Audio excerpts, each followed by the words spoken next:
Yeah, I trained with Dave Batista for his first fight. When he did MMA, remember that? Yeah. He did one fight. No shit. Before he transitioned into like acting full time and went into Marvel and like started doing big movies. Yeah, you trained with him, you said? Yeah. How was he? Dude, he put everything into it, man. I was really impressed. Like, he was 45 when he did his first fight. Damn. You know? Yeah, that's what I'm saying. First real, like not... Yeah, it was like a real MMA fight. You can look it up. Damn. Like, he fought this guy. Now, they gave him a good opponent. Yeah. I mean, obviously, that he could beat, you know? But he still showed up. He still trained through the injuries, still pushed himself. Like, it's all you can ask for at anybody. Of course. So, Yeah. I was super impressed with his discipline. That's badass, yeah. So, if he can do it at 45... At 31, I got no excuse. Yeah. 100%, I got no excuses. Yeah. Bro, this guy is crazy. Which guy? Temba Korimbo. Temba Korimbo. He said, I don't know if it's true, but they say he's retired from the sport. Just now? Yeah, UFC welterweight Temba Korimbo. Yeah, it's true. Bro, he's good fighter. And then his record is 4-4 in UFC. He lost last one, but he retired. But like, bro, like, I mean, to become UFC fighter, and then he came actually. Knuckle Duster just tipped $5. Read the pin comment. Kratom is not banned in the UFC. The UFC's drug testing program, managed by Combat Sports Anti-Doping CSAD, follows guidelines. We understand, but we just don't want to take any chances. You know, we just want to play it safe. Yeah. Yeah. Thank you. So yeah, they say he retired, but you know what is this? He's from Africa, and then I'm from Georgia, and then. Oh please, yeah, of course. Yeah. And then, so like when you know, only UFC we make money. You know, outside it's not really money and like the career. And to be UFC and then to retire, it's weird because a lot of people dream to get here in UFC, you know? Yeah. And then, yeah, you may win some, maybe lose some, but like, bro, we make money from it, we make life from this, you know? It's like, and then we get sponsors from, you know, like from fighting, and then set up our life, our family's life, you know? Yeah. You know, so, and then, you know what I'm saying? Like, it's a career, you know? It is, yeah, it is. Yeah, and then you retire from this, what are you gonna do? You gonna, like, car mechanic or? Some people end up selling cars, doing whatever after this. You know? Yeah, I mean, I have a friend, he's a real estate too. Real estate's another one. Yeah, like my friend Alay Quinta, he fought Khabib, he 5 rounds. Yeah. Now he's a real estate agent, he love it, but bro, I love fighting. Like, I don't want to go full-time job anymore. I don't want to work, you know. Not like this. Maybe coaching, gym owner, but. Well, I think actually you'll be pleased to know streaming, I think, more money than everything you mentioned. Yeah. Streaming, you can make 6 figures a month and within a couple of months. 100%. Literally. Yeah. But you have to do consistently, right? Yeah, and the thing is, you get to do whatever you want to do. Yeah. Right, so I think what's important with streaming is setting up things that you look forward to doing so that you want to show up tomorrow. And because if you do things that you don't want to do, just maybe because you think it's going to bring in more viewers, then like you get burned out. And then if you like don't want to do it anymore, then that's when you quit. So I think just making it sustainable and finding how to make it, how to have pleasure in it. Like, I enjoy streaming, you know, it gets me out of my comfort zone. I'm not just at home in my free time watching Netflix. I'm actually out and about meeting people, you know, trying new things, and it's fun for me, you know, and they troll me, I troll them, and so on. But the money scales very, very quickly if you put the time in, if you invest the time. And the best part is, like, as a streamer, you can stream nearly anything on Kick. You can stream your training, you can stream your, literally all day long. When we started stream today, 10 a.m. And we're gonna stream today, probably until like 10 p.m., like 12 hours. The whole day, all day. But wow. I'm just doing the things I would be doing regardless. You know, I'm traveling around Vegas, you know, I'm training with you and so on. So if you think of it as like just, like bringing your friends with you wherever you go, because that's the people watching, they're like your friends and they want to really get to know you and interact with you. You can do anything, literally anything on stream. Even sitting watching the fights, Merab. Yeah. You know? Even when you're just home watching the fights, you could live stream that. So But I people don't want can to also make fight them too. boring or something. But you're saying no, right? No, they just want to be with you, talking to you. Even if it means you're at the desktop, like at the PC, maybe reacting to some clips from UFC, giving your opinion about what happened. Like maybe if you did this differently, this would have happened, right? Just reacting to even viral moments with other streamers. Like you did collab with Jenny Marie already. You know, so I think just like not overthinking it and just having the camera on. Like take it, like do that and they will come. And be yourself. You know, I saw you today on stream so far and you know, you have a big personality. So just have the camera on, do what you would do regardless and react with, you know, talk with chat. Sounds good. You know, I think it's really good. Well, I mean, you're doing it regardless. You said you're gonna start tomorrow. Yeah. Well, I'm doing it, but like like I wasn't sure, but I'm just gonna do for me. Obviously, I can't show my training because I don't wanna give all my technique or how I, you know, saying like how I work training preparation for my next opponent. I can't show that kind of training. I can show maybe like running with my friends outside, like lifting weights, something. So you're saying everything we can show, right? Everything, yeah. Maybe the stuff like you said is secret for your strategy, don't show, but everything else, it could be you at the desktop watching the fight, it could be you even cooking, it could be you even sleeping, literally anything, and they're Be gonna. you, like Merab, you're like since I've known you, bro, you are like a whole vibe. So like even if you don't want to show your training, that's not gonna hurt you because like you living, which because like I said, like hanging out with Larry, we literally walked at Fremont Street and it was so fun. Like the guys are gonna tell you, they're gonna bullshit with you back, they're gonna make fun of you. As long as like I said, they're funny, like they talk trash, which I love because I'm toxic, but you don't have to do it. Like this is the easiest thing you can do. Like it's so easy because people just want to see you and then it makes you a human. You know what I'm saying? Because they get to see you, you know. You can't fake driving in a car. You can't fake walking around Vegas. You can't fake, you know. And they're always going to make a comment no matter what. You're going to have some people that think, man, that's cool. You're going to have the other half that thinks that's crazy. But the good thing is they're all watching. Exactly, yeah. So some dude tipped me and told me I'll tip yesterday and was talking shit, called me gay. But guess what? I don't care what you say. He's still tipping. Hey, he's still tipping, bro. Like, so, all publicity is you know, so especially on chat. I'm like, hey. Big time. So, I mean, it's not hard. Like, you don't have to, just you being you, cooking and whatever, you know, I think that's cool. Like, they're convincing me to do it, you know. But it's funny to watch how it works because people really do just want to see you having fun. Literally, yeah. Yeah, like, yeah, they want to see you, you know, and like what you get up to on a day-to-day basis. They're living vicariously through you, and the fact you have like a big like team, so there's like lots of interactions you can be having with your coach, you know, with your business partners and things that you can capture on stream, you know, which makes for really interesting conversation that they want to be a part of. You know, like they want to be like the fly in the wall sometimes and just see what you got going on, you know, and that's what they want. Like it's good to have the fun activities sprinkled in, but I think like just if you think about like, oh, I'm only gonna stream if I have like this super cool activity to do or the super cool person to work with, then it's not really sustainable. You won't be able to do it on a day-to-day basis.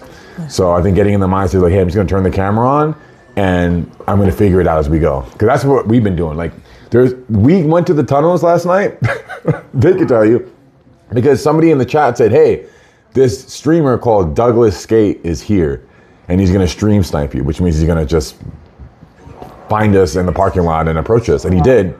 And then he told us that he was homeless for 3 months. He showed us his missing teeth. And then he said, hey, like, I want to bring you to the tunnels. These are my people. I'm like, what? And then basically he convinced us to go to the tunnels. And we didn't plan that. Right? And we just went. And that was like 3-4 hours of like really thrilling content and an interesting experience. I want to see this now. Yeah. And it was just like, none of this was planned is the point. Wow. So that's why I say like, just turn the camera on, you know, like say, hey, every day at this time I'm turn the camera on and then I'm going to figure it out. Because you can try and plan things, but like Rampage, even after a year of doing it, he tells me he just turns the camera on and he figures it out as he goes. Because he tries to plan shit and then people will suggest things in the chat or people hit him up randomly and then they'll not go as planned anyways, you know? Wow, interesting. Yeah. Yeah, and that's it in a nutshell, you know. But the financial incentive is certainly going to be enough to keep you motivated to do it. Give it a few weeks, and it's going to be. You'll be happy to do it, I'm sure. Yeah. First of all, he's not about money. He's not like you. Well, I said the financial incentive, you know. That's money. He's exactly. not about money. He's a character. He's a hot character person. Listen, we all need money, okay? Let's not pretend we don't. All right, so he's very wealthy, but the rest of us. Yeah. Merab, you'll be amazing at streaming naturally entertaining. Badass warrior, stick with Love MMA weightlifting. You are my dad's. What? The fuck was that? That was just straight brain rot. A very potent dose of brain rot. But so yeah, me and Tate, we work for UFC. We are wealthy people, bro. We make a lot of money. Then we good. We are set up financially. Oh, then you don't need streaming. You don't need streaming I'm then. wealthy with friends and people. That's what And your ranch and cattle. wealth comes from. The people that I meet, the people that I interact with. That's where I'm fueled. And that's where I'm blessed. Respect. It's not about money, brother. Not about the ranch It's and the about cattle? bond. I do that because I want to feed people. I don't think y'all should be eating toxic beef. I want you to eat grass-fed, black Angus, cattle that are loved and taken care of. That's what I bring. That's why I do that. I want to feed people. You know what I'm saying? How many times you rehearse that, man? Yeah. That's what I'm doing. Okay. Not trying about the money. I don't even want to charge that much, to be honest with you. I just don't think the meat that we're eating is good anymore. What's you charging? For beef?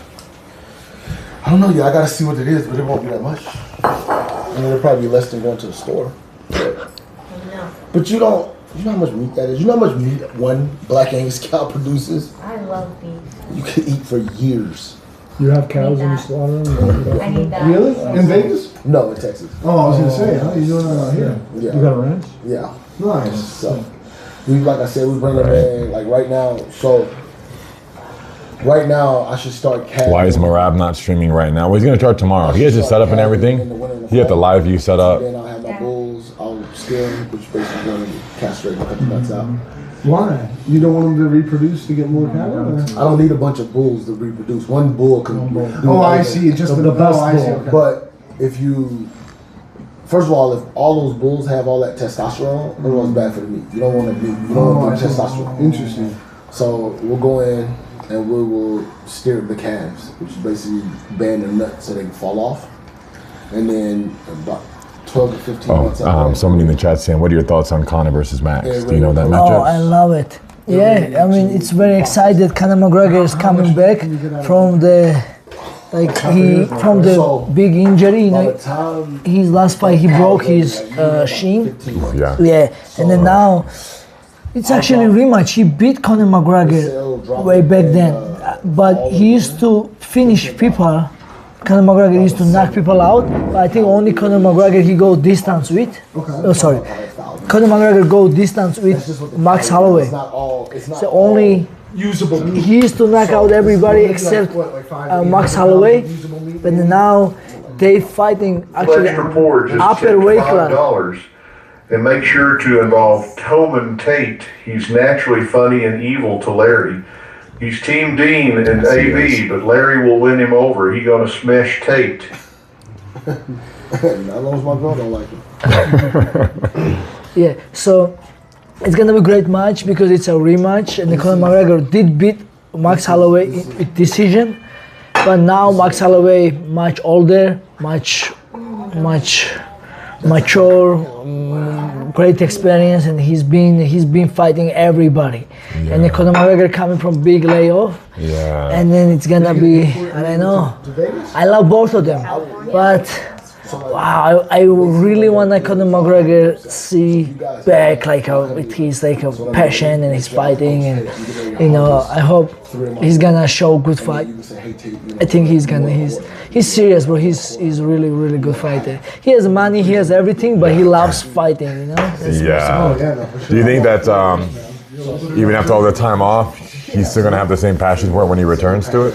It's hard, but it's hard because now, bro, to be this much famous and then this much rich, and then it's hard to training with high level training partners, and And then you say, you know what, we want we'll see. You know. 20 pounds of ground beef. See. And so you do it that way. And Oh, then- wow. So who's helping you with this? Like this is good. Like I like it, but like this is good. Like wow. So you don't have time for this. You have friends. Yeah, so the way it works is, yeah, I'm happy to talk on stream, yeah. but he's the one. My manager, Nadeem. You have a manager for Kick? Someone helping you? Yeah, I just have a guy somewhere. This guy, he was just sitting. He's gonna help me. Yeah. Okay, well, as long as We you... just met each other. Like. So I have 2 clippers that clip the feed in real time. And one clipper is clipping on my Instagram, like 3 to 5 clippable moments per stream per day. And then the other clipper is just focusing on my TikTok, right? And that's all that is. And the way it works, I pay him like a percentage of the brand deals he brings to the table. You know, I give him 20%. So he brings a brand deal for, say, it's water, and it's X amount of dollars. I give him 20%, right? And then when it comes to like helping me facilitate like certain collaborations or like with clipping, like to get content on my Instagram page, edit it, the caption, if it's not doing well, he'll take it down, re-upload another clip. That's all on him. Like he has access to my account, and another person that he's managing, a clipper, also has access to my account, and then they'll log in and post on my behalf. So I don't have to worry about it. I just show up, be myself, and then the content is posted. So I like to delegate best I can. That way I can just focus on the fun part, which is just showing up. You know. Yeah, I have just this guy here. So that's good. I set up tomorrow. We're gonna have people doing that for him though. Okay, clipping? Yeah, Okay. all that's already in motion for him. Fantastic. Yeah, so you have everything you need then. And then Kick, they have the clipping server at over 2,000 people, and that's all. As long as you stay exclusive to Kick, they're gonna push out your content. He's approved on that too already. We got him approved, so we got personal clippers and the Kick Discord for him. So And then like my manager told me, and you probably told him the same thing, like it's not worth now, like in the beginning, having a budget for clipping beyond like just on your Instagram page. I think let's leverage the relationship with Kick and like let them, like for example, on my biggest month, I had 500 million views from their clippers, 500 mil. And that was the month I slapped Dean. I think it was like a month ago or 2 months ago. And in that 30-day period, it was 500 million views. They paid out clippers $170,000 for those 500 million views because Kick pays $400 per 1 million views. Right? So if you were to multi-stream, you would not be in the server and you'd have to now pay out of your pocket to get the same kind of traction and grow the stream. Because right now it's Kick paying, so why not, make the most of it and then just... It's so many information, but it's hard to understand, but it's good things. It's good things. It's all good things. Good. Yeah. That's good. That's nice. So I have to keep doing, well, pretty much what I do, but it's much easier with this shit. Because what I do, I see I do content, but it's my next, look at that. What I did next, I'm gonna post next, let me show you this. Just flapping the nose, so they can't get to the room, but they can still nurture. Let me show you this. That's still console the cow and But you don't care like they show this, they take down. You don't care like this, maybe. No, it's okay, because I know I'm a amateur, and you're the world champion, so it's okay. Yeah. It's expected. Yeah.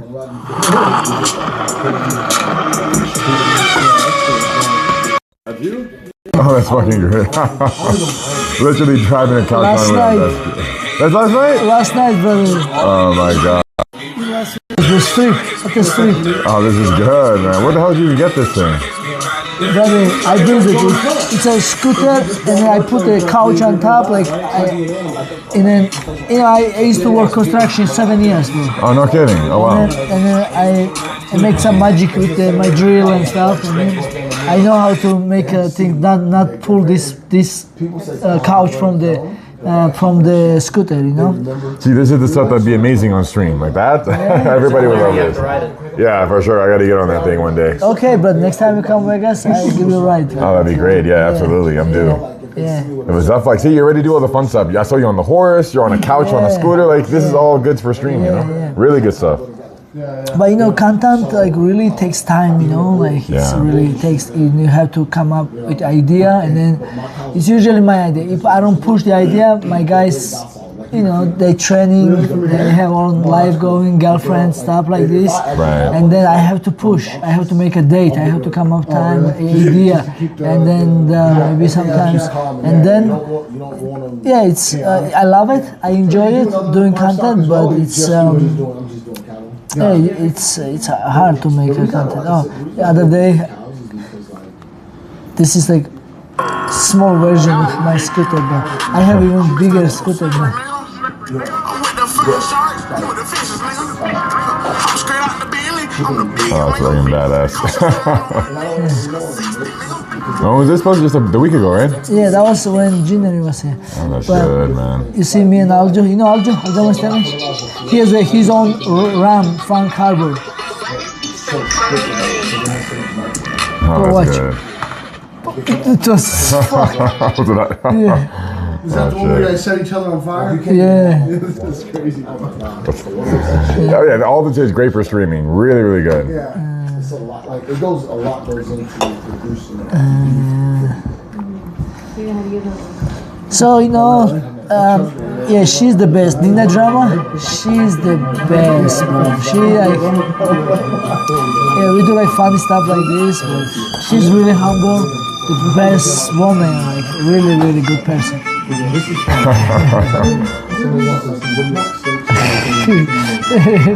She's so funny too. He's a world champion in wrestling. His name is Steve. That was easy. Like this kind of with Nina, it's always easy to make a content because she's so best. Usually, that's her ideas. Usually. That's good.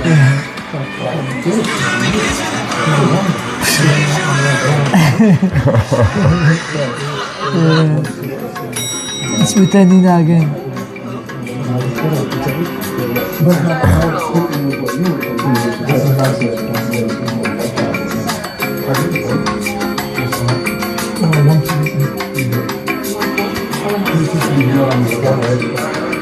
Okay. All right, bro. I didn't send that. I got something to It's just something to Look at what your guy over there is looking at. It got sent to me, bro. Who sent you? Somebody sent it to me. Hey, it's okay. At least you are a guy. That's a real man. Yeah, stuff like Oh yeah, with Ilya. What's this? I saw a couple of them. I got one on my page already. Ilya, my friend, he knocks people out, bro. And then I set up camera, and then I'm wrapping my hands, and I put a rock in the rock. Watch. We was about to wrestling actually, but I was wrapping my hands, and then he saw this. He's like, what he's doing? He's like, what the fuck is? It's not laughing. Because if you spar with him, bro, this guy, if he punch you, bro, I tell you, he dropped me from the body shot. Yeah, the worst shot, my God. I don't know, bro, God's giving him power or what. That's the craziest. Bro, he knocked out Charles Oliveira, he knocked out Alex Volkanovski, Max Holloway. Nobody ever did this, bro. Yeah. Nobody, bro. He's special, man. Brother, this is special, bro. I guess I won't be sparring with him. I don't want to experience a kidney shot like that. Yeah, Were you pissing blood after that? No, I haven't pissed blood after this. You want to try body shop? I can hit you a little bit if you want. No. Oh my God, dude. Look. Yeah, I have to do it like when it's I don't see it coming. Like I don't want to voluntarily get shot in the Smart. I mean, I feel like. Oh, I think the other day when you was streaming, somebody get hit, right? I had the body bag on. It was when I went to Jackrabbit Gym. What was that? Ashton? Oh, no, H2O. I think Power Slap. I saw something. Somebody get kicked out because he wasn't there anymore. I was there. I slapped. Yeah, one streamer asked me to slap him, and then they kicked me out. Really? Yeah, he asked me to slap him, and they kicked me out.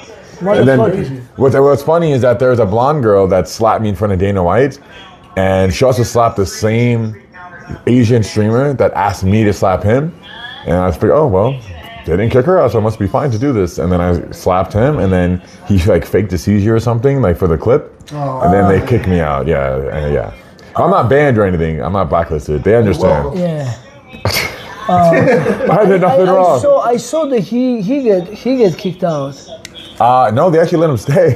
Really? Yeah, they let him stay. They didn't kick him out, right? From when I The remember, guy, he was I saw staying. him at the floor. He was at the floor, right? Lay down or doing something. Yeah. And I saw him, the police was taking him out or something, I don't know. They were taking me out. Fuck! Yeah, it was like 30 people too. I was like, this is unnecessary. I'm cooperating, but But good thing it was end of this. it was literally right after the last match. It was perfect timing. Okay. You let that Hawaiian guy slap you once, didn't you? Yeah, when he was 400 pounds, I let him slap me. Yeah, that was Did brutal. you actually go out? Did it knock you out, or was it just the force kind of knocked you down? The force just knocked me off balance. I wasn't unconscious, Okay. you know. He's a 400-pound guy. Dude, yeah, that guy's massive. And then he's the best. He's the world champ of that, so. Yeah, Larry just took it. Yeah, but it wasn't painful, you know. I just felt like blunt force. Fuck. But the kidney punch, like when you're kicking me, or even like when you're stabbing me with your toes, that felt worse than what he did. It wasn't that bad. It really wasn't that bad. Yeah.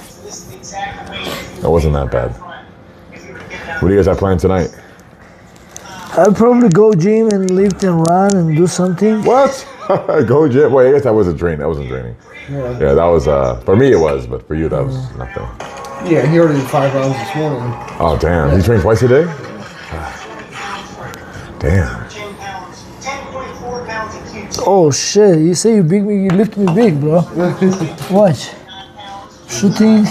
See, I'm trying to make you a mistake, you know, I'm not committing, but see, but now you grab me and then you lift me, and then but you left the neck. Yeah. But no, it's okay, it's experience. Exactly. But see, second time I guess I take it, that's where I am, buddy. Yeah.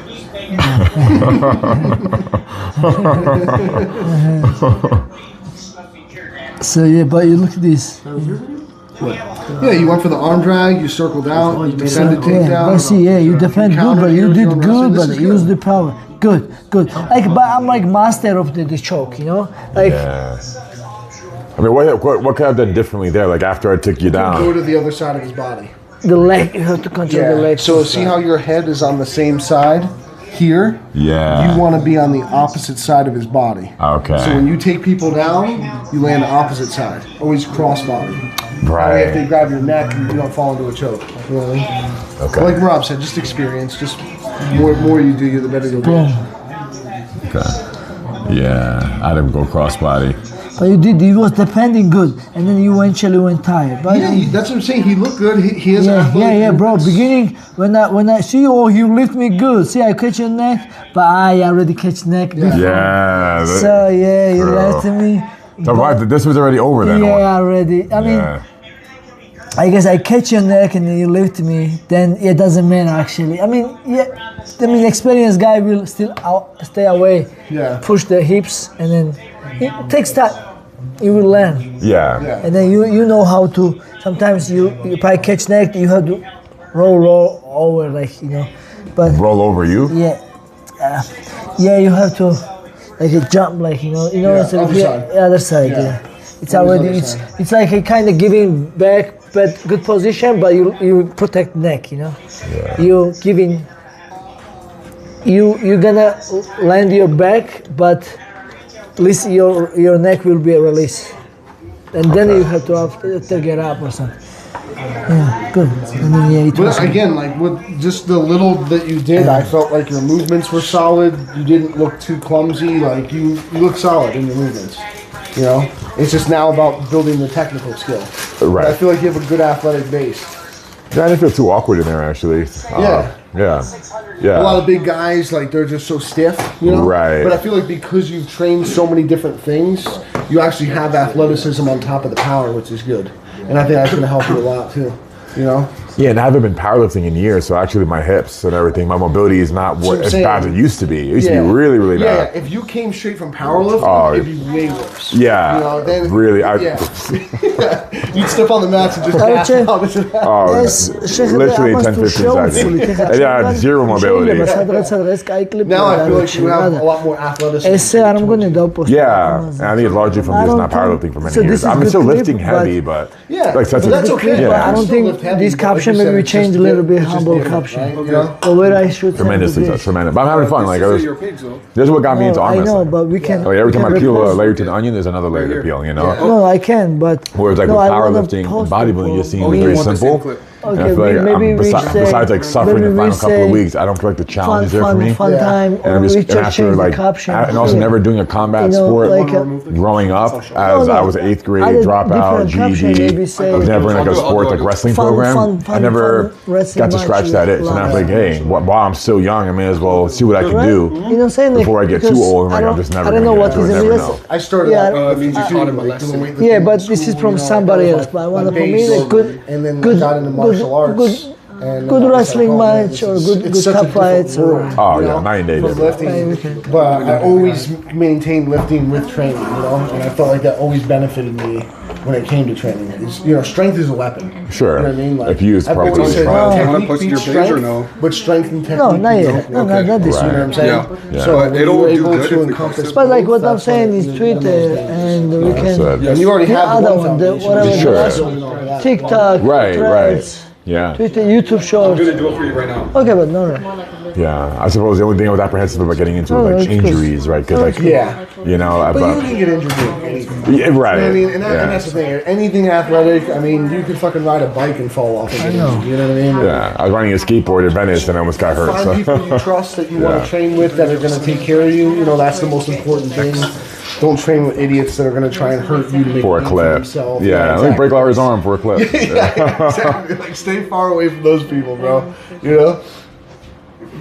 Even at his level, dude, he's got to worry about stuff like that. You know, how many guys are like, oh, this is Merab, I'm going to make a name for myself and try and kill him in practice. Oh, I dealt with that so many times in arm wrestling where people just didn't understand, like, hey, I just want to, like, practice and not, like, go all out, but because the camera's rolling and it's me, like, oh, well, I want to, like, crush Larry. Yeah, I'm not letting him take me down. And yeah, that was all the time, every weekend. It's funny, talk about that, like, my buddies this was I was so scared of the injuries and just You know what's funny is that like only the amateurs get hurt, like with like arm breaks and stuff. But as a pro, like when I did all my super matches, I've actually only had one injury arm wrestling. Really? One in 4 years, and I was doing it like 5 hours a week. Wow. One injury, and it was like just like in my inner elbow, in my left elbow, and that was it. Like. Amateurs will break their arm because they're just in a bad position. They don't know like how to arm wrestle. Yeah. But the pros, like and even in super matches, I've actually yet to ever see a single pro arm wrestler get injured in a super match. Okay. With stakes, you know, geared up to the gills. Yeah. You ever see it ever happen during a match? I think it's just because they're so like they've trained for so many years, their body's so accustomed to it. You know, like you said, the injuries are going to happen early on for most people. I go downstairs. Oh yeah. Yeah. Okay. Hey, thank you, Colin Bumper. Good looks. Larry, you used to be so skinny. I saw the old picture of you. That's crazy. Yeah. How old were you in the picture? 14, 15 years old, you know, before training, before gear. Before any discipline. And then at 17, I blew up. Yeah, 17 I blew At up. 17 you were huge, yeah. Yeah. I remember you lifting a huge bench press or something. Yeah, I've seen 17. all your lifts. It's crazy, the deadlifts. Yeah, I'm lucky to be in one piece. Yeah, lucky to be in one piece. Yeah. That's one thing that I've always veered away from was deadlifting. I feel like that's an injury-prone exercise for a lot of guys too. You know. It can be. I think You have to have such solid technique. Yeah, but with any lift, I think it boils down to like just being prepared for it with good programming, and technique. Yeah, like guys with shoulder issues, like the bench press with the barbell going down to their neck, like a guillotine press, elbows flared, and they have shoulder impingements. But then if you bring it beneath your nipple line on top of your sternum, elbows tucked, right, you're not gonna have any shoulder problems. You know, so I'm sure like martial arts is the same thing, where like you have a good coach, programming, and training partners. and you don't go minimize 100%. risk. Yeah, you probably maybe in competition, sure, because you don't know what your opponent's going to do. Sure, yeah. Right, but like in training, I don't think that should be happening, right? Yeah. With, at least if you're following, for example, whenever I followed my coach to the T, like I worked with him hands-on, never got hurt a single time. Nice. Because he forced me to do like the extensive warm-ups, take appropriate jumps from set to set on all 3 lifts. There's always like 3 spotters. Yeah. I never got hurt a single time lifting under my coach's supervision. It's only when I was lifting like by myself with like without his eyes on me that I like go off program, lift a little bit too much, got a little too, too excited, right? Or like try to do a lift a little bit too early because I was excited, to do it. Yeah. So yeah, I assume the experience would be similar with the MMA journey. As long as I For sure. programming coach partners that are on the same page as me should be all right. Yeah, and I think you have a good sense of listening to your body too, and just keep that, If something's bothering you, something feels tight, just veer away from it. You know what I mean? Yeah. That's the approach I've had with lifting, and it's worked so far. Yeah.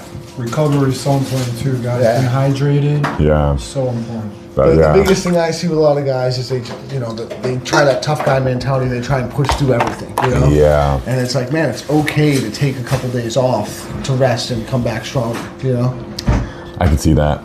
I think it's probably why maybe some guys that get into the sport a little bit later in life can still do really well because now they have like patience, discipline, right? They're not as like impulsive as like the younger guys are. They got nothing to prove, different mindset. Exactly. It's like a kid getting into it, that's like just trying to be on top of the world. Versus like an older guy who's like, hey, like they just want to be good.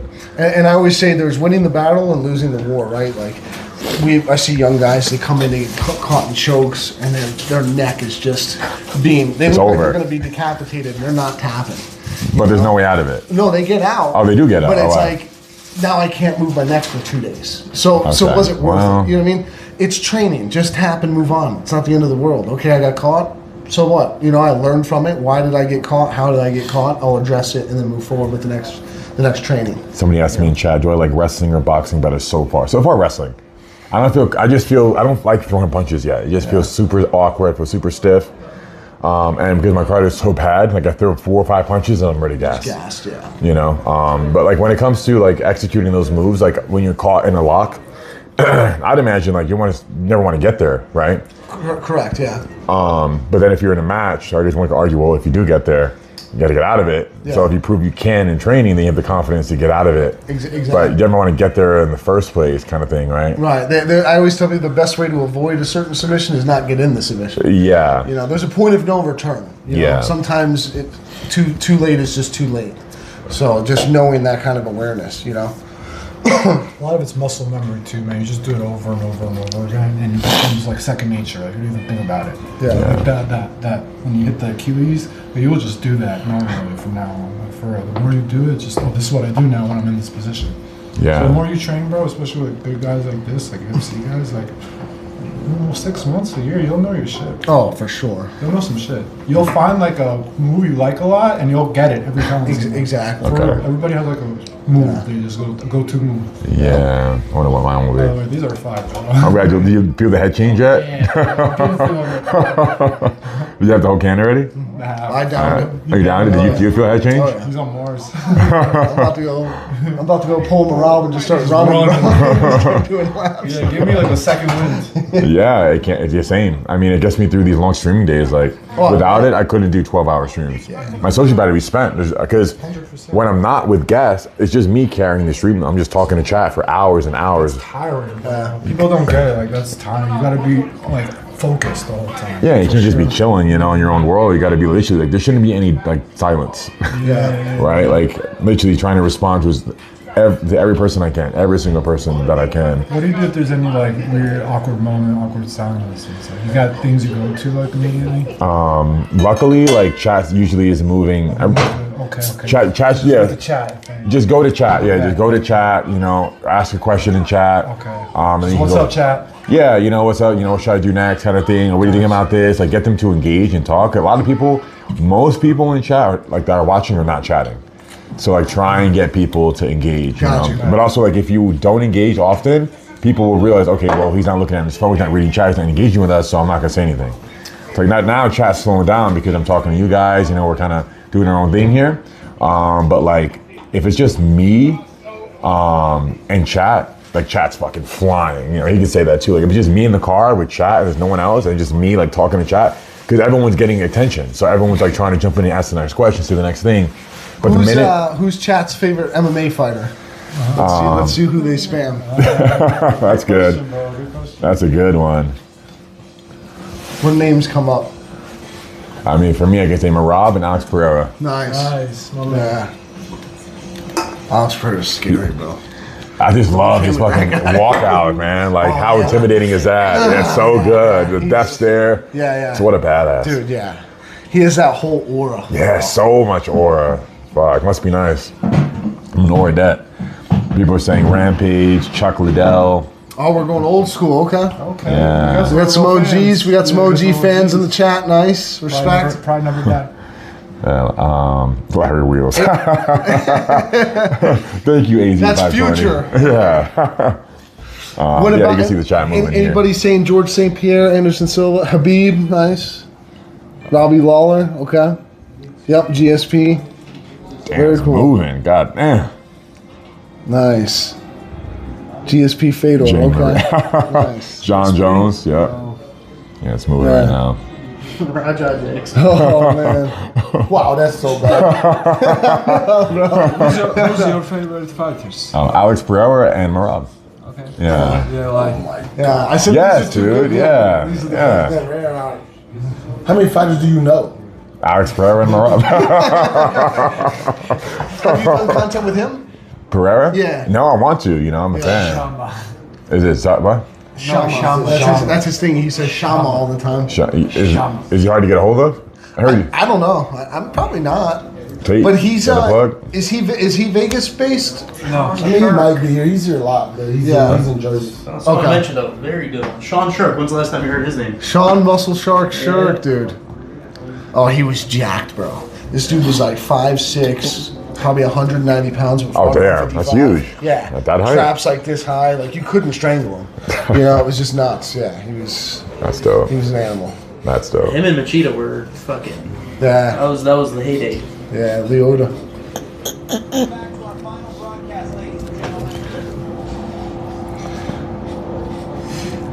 Can I ask you something, Larry? My little brother is professional basketball player and they're watching your stream right now. Oh, no kidding. What's his username? They texted me like if you can say hi or something. His name is Alexandre. What's going on, Alexander? Thanks for watching the stream, man. And keep up the good work, brother.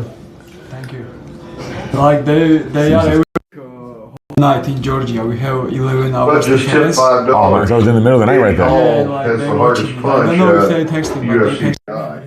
Do a stream with Alex Pereira to take back. Alex said he was going to reclaim hardest punch. Oh, damn. Hey, Alex, Eddie are you? Hall. What's your? Say something if you're here in the chat watching. Yeah, Eddie has the record. I want to go to the PI? Yeah, and test mine just for fun. Yeah, that'd be cool. This guy's I would rolling love his to see eyes. like your punch Yeah. power, like what it writes, Yeah, yeah. you know, the machine, right? Yeah, of course. Punch. It will be cool. I'm surprised Eddie Hall has it. I mean, He's trying to do MMA too, right? well, he did a couple of strange matches. Like the weird ones where he Yeah. fought two guys at once. Yeah, that was just insane. That was bizarre. But I thought he was like actually trying to do like a. Or no, he fought Martavis Pujanowski. Yeah, he knocked him out. Did what? They fought. When? Didn't he fight? Didn't Eddie Hall fight No, him? that can't be. Isn't Pujanowski like? This Enormous, right? Am I What? tripping, chat? Did Eddie Hall beat Martavis Pujanowski in MMA? I'm pretty sure he did. Said yeah, he did. Yeah, Eddie beat him. Yeah, he did, man. Yeah. what? Yeah, bro. Damn. What the hell? Strongman versus strongman. Yeah. God damn, dude. He KO'd him. What? Yeah. Damn, no shit. When was this? Chat, when It was was this? probably a couple months ago. Oh, it just happened. What the fuck? Yeah. Probably didn't make more Within the news. last year, I think, for sure.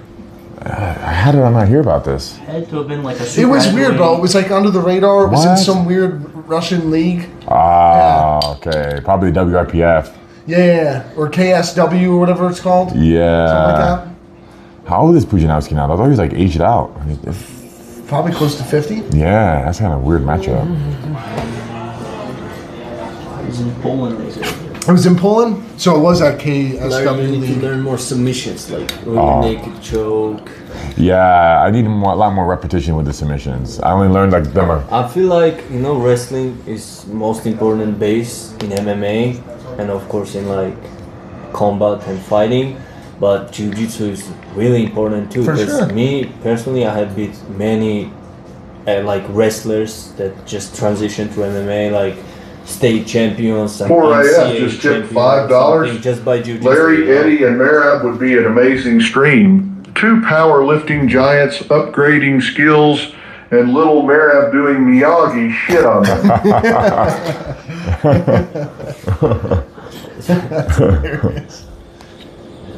I like Brian Shaw too. He's cool, man. Yeah, He's dude. another one that just, you know, really puts himself out there. He like dabbles in all these other things. Now he's doing arm wrestling. You He know. grappled with Dustin Poirier. Yeah, too. yeah. Dustin Poirier made him tap. That's crazy. Yeah, and then he tapped Dustin with his body weight. Bro. Yeah. He's just too big. 460 Yeah, pounds. just- If I felt that on my chest, I Yeah. mean, what do you do with that much weight? It's There's just not much you insane. can do. Yeah. I mean, I think the UFC cutoff is 265, so you're at maximum weight right now. You know. Yeah, I wouldn't want to be any bigger than this. My God, man. This is plenty big. I guess why Eddie can't do UFC because he's 360 He's walking just, weight. Yeah, just so big. I don't think he can make under 265. It's not a well. I don't think so. I don't think there's a chance in hell. Yeah. Like he went up to 440 at one point. Yeah, it's ridiculous. He's just such a big dude. I mean, if he blocked in, he could. If the motivation was there, he could. He's capable, but Yeah. I don't see it happening. 100 pounds. And how would he perform 100 pounds lighter? You know. He'd have to lose a lot of strength, a lot of muscle. Yeah. You know. I don't think he would commit to that. Is that punching machine very accurate? Is it like because you know the arcade one's so ridiculous? Yeah, that's Yeah. a good question. I think the PI one definitely is more accurate than like those machine ones you press you the like button, festivals. the carnival. Yeah. But I'm not sure how accurate, and it measures in PSIs. I thought it measures in Ford Escort. It's funny. Fucking. Yeah, apparently there's a way to hit those things to make it read more than. Yeah. Yeah. I can't wait to try it. Why did you fucking have me do it when I was there? When I had the opportunity, didn't we walk right by it? You could have suggested that, you know. Rob will take you, bro. Okay, I'll have to ask I Merab have then. done, dude, like, literally, like, I've rebuilt you. Like of all the things that we could have done there, that's probably the best thing we could have possibly done. I've You done didn't even it. suggest it. Dude, what are you talking about? You was too busy, like, oh, and then we just went there after you got beat up. That's all the more reason for me to punch something. you Instead already in of your feelings, slam my bro. G-Wagon You door. were already, like, That's how I relieve stress. It took a lot calming you down after that massacre. I would have calmed down a lot faster. I would have been able to push that thing, you know? But you fucking tape, I man. didn't want you to get hurt. And you were like, Punching a fucking, what is it? A punching bag? What? No, it's like it's just like a solid square pad. Oh, yeah, the measure how, Yeah. The measure how hard you It's on punch. the wall. Yeah. Yeah. Maybe I I didn't know. you can hurt your wrist or Oh, something. for sure. Yeah. Joe Rogan tore his knee kicking one. Oh my God. Yeah, they don't want you. You're liability in there, man. I mean, we took you to power slap and you got kicked out because you slapped somebody. Yeah, because somebody asked me to, and I'm welcome with open arms, by the way, now. We can't just have you out here wrecking stuff. That's how I relieve stress. That would have been a great suggestion. Okay, next time I ask Merab. I got it. When I need help, Merab it is. And Merab probably would have went with me in the tunnels as well. Probably. And yeah, we would all been in trouble if something would have happened to you. You would have came out with a machine. Imagine that happening. Yes, that would have been bad. Nobody cares about you. People love Merab. I can't believe he did that. Like, bro, like, honestly, it's funny because, like, I have to give him love because he really will do it. Like, I'm just like, it was funny because they were talking about it, right? Like, oh, we're going to do this. And I'm like, tunnels? Like, what? I don't understand. I'm like, and then, like, they put it together and I'm like, oh, like, what the homeless people, I'm like, I'm not going in that shit. Like, are y'all crazy? First of all, I'm like, the smell, I'm like, you don't know. So we're walking down there and these homeless couples arguing. And I'm like, bro, what do you gotta do to piss a lady off? You ain't got shit, y'all homeless. And her to just get mad at you. Like, I'm sick of your shit. Like, she's at the bottom. Literally. And she's like, I've had enough of your shit. I'm going to be homeless somewhere else. So we're walking. So then we walk, like, it's like a half a mile to this thing, right? So we're walking down this dirt and all this shit. And then there's like this creepy looking like bridge thing. And so I'm old now. I've like reached that point where I'm like, my spidey sense is like, yeah, you don't want to do that shit. No, let's go do. We'll do it for chat. Everybody's phones die. Like literally, as we get to the entrance, all of our phones die at the same time. I kid you not, literally. So you know how like a series of shit just keeps happening, and you go, I'm not doing this. Everything's telling you to leave. Yeah, and they're like, no, we're gonna go. So then we're gonna start here. We're just gonna go to the top of it. I'm like, bro, first of all, I know it stinks. And Rogan's knee just tipped $5. Can you recommend any plyometric exercise to increase Larry's punching speed and power? Something like light dumbbell punches, elastic bands, etc. So we do that. Rotational. Yeah, let's you in the know hips. how they call like the serratus the boxer muscle? Right. You ever heard that term? Because it's like you just want to be able to torque your body into your strike. It's not coming from this, right? It's coming from the hips. Yeah, exactly. So just anything rotational. Okay. Like the cable rotations are good to build that. You know, like yeah. Like the golf swings, what the hell they call them? Yeah. Wood choppers are good for rotation and building explosiveness. Yeah. On the tire. No, like even with a cable, like just even like a rope, like taking a rope, rotating in and out. I've seen judo guys taking like practice throws with it. Yeah, you can do that too. No kidding. So just rotational exercises. You could get a lot done with just cables, bro. For sure. Yeah. But I feel like punching power is just like God given. Yeah, exactly. Like, you can try and build it as much as you can, but like guys like Taporia, Alex Pereira, these guys are just built they'll differently. just swipe your face. Yeah, just a death touch. Everybody talks about it, but nobody talks about it. And in MMA, the hardest puncher was this guy named Anthony Rumble Johnson. Oh yeah, 100%. 100%. Rest in power. Is it like because they're very precise, like they hit exactly where they want to hit, or that's part of it? Was just blessed. Blessed. God just was like, I'm gonna make your right hand like a thunderbolt. Like, bro, I'm telling you, most power. And he hit you, and it was lights out. Like you were unconscious. Like AJ Rumble, bar none, dude. And this dude went. And it's crazy about his career because he was at 170. And he fought at 170. 205 and heavyweight. Damn. So he won 100 pounds almost. And like never lost power. Yeah. he was bad. He was Who did he beat? Alexander Gustafsson in Sweden? Knocked out Gustafsson in like under a minute. Gustafsson was like the biggest. Textera knocked him out like quick. Yeah. It was like the biggest. I mean, fight for he this lost guy. to Cormier, but when he hit Cormier went across changed the ring. Changed the way Cormier fought. Cormier was like, hell no, I'm just gonna wrestle. Yeah, he was like, Can I ask, what were the circumstances of his death? I don't know. Like we never got into it. AJ was very private, so by the time it was all there, it was already too late. So he just. But again, it was a cancer, I think. I don't remember what it was. I just know when it all happened, it went, Yeah. God rest his soul, man. But that guy was nice, and the craziest thing about AJ is he was like the nicest person. Yeah. Like you could not picture a guy that could knock you out 1 minute, and then was sitting there like, bro, it was crazy how he was. It was funny. That's how it is, but we were just saying the MMA fighters, like the toughest dudes, are the nicest, most humblest dudes, bro. It's crazy. Glover you just met Merab. Glover, sweetheart. Glover's one of the best. Yeah. Alex Perez, he's another. Yeah. Alex is amazing because Alex doesn't even speak English, but the guy has so much aura and charisma. Like really, he just walks around and says "chama." Chama means so much. Like, depending on the act, the way he says it. Yeah, like Ilya Tapura is another person that's like you watch this stuff and you're just like even being at like fights now, like watching them Merab or being there, like bro, it's crazy. Like the energy in those rooms when it comes on and like they're there to do their thing. And then it's like crazy too when these guys literally are killers, but just the most nicest, humble. Merab's taking pictures with fans. He's taking pictures of like Merab is like the uncle, bro. You come to the UFC and Merab like he's super. We'll be there all night taking pictures of every single person, bro. Every person that's there. Anybody wants to meet Merab, he's like, oh yeah, like you'll go to the fan expo and like, oh you gotta go. He's like, oh no. Like he's amazing. He's one of the best ones, and that's what's really cool about this sport. It's like I don't think any other sport is as involved with its fans as MMA. 100%. You know what I'm saying? Like people in the hotel lobby, they're outside, and these guys are sitting there next to us and eating, and the UFC's like, hey, we're gonna be here. You guys come on over. So there's a big divide between UFC and other sports. I feel where like other sports they're more mysterious. They want to maintain their mystique and they don't interact with fans. Meanwhile, Merab and people are there doing meet and greets. They're going to like they're outside. They're showing up at streaming fights and having fun. They're showing up at Power Slap and interacting, and like you saw when he met you, he was teaching you wrestling moves at Power Slap. You know, They're very selfless, you know. Right.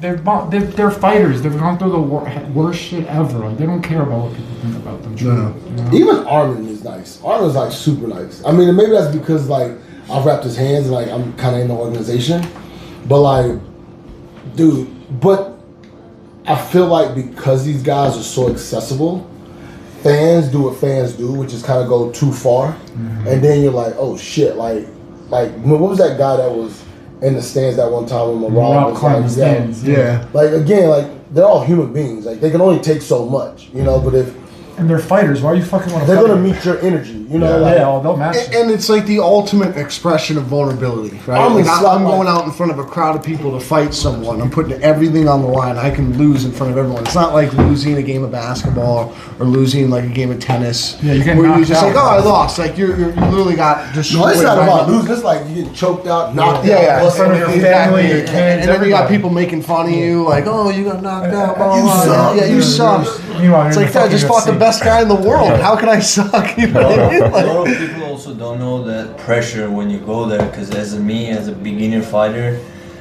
I had my pro debut in front of 15,000 people in Georgia. That was crazy, you know, like That's an amateur. That was your pro debut. pro debut when I was in Georgia, and it's crazy. And my idea is like, if you are like 100% at training or something, you go like half of that in 50%. actual fight. Yeah. Like you can perform at your 100, you know, Okay. like there's always risk that you don't want to risk takedown or something, you know. We have so many good guys in Syndicate, for example, that like right now they are inspiring, they are beating UFC former fighters. I mean UFC fighters, active fighters, and they can't even make it to UFC. That's crazy, you know, because it's all about that one night that you need to perform good, you know. And he knows that. There's guys in the gym that are fucking amazing. yeah. But they cannot put it in. Yeah, bro, like they go out and they lose to someone with like, for example, bad record, you know, like bad.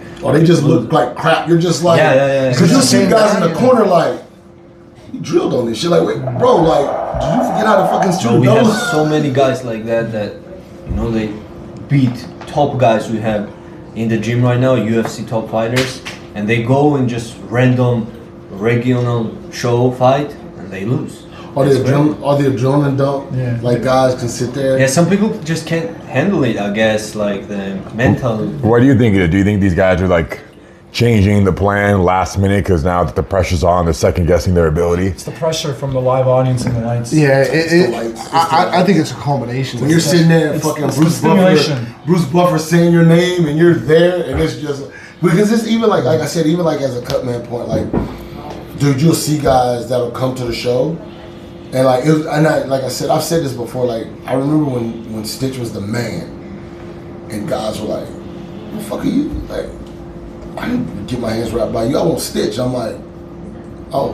But now it's crazy when I meet guys and they're like, bro, I've been waiting for this fucking moment. I've been waiting for you to wrap my hands. I'm like, bro, what? Like, bro, I've been waiting for you to wrap my hands. That's like a manifest dream that fighters have, is that this guy wrapping my hands. It's one of your dreams you have when you want to do it. MMA amateur debut.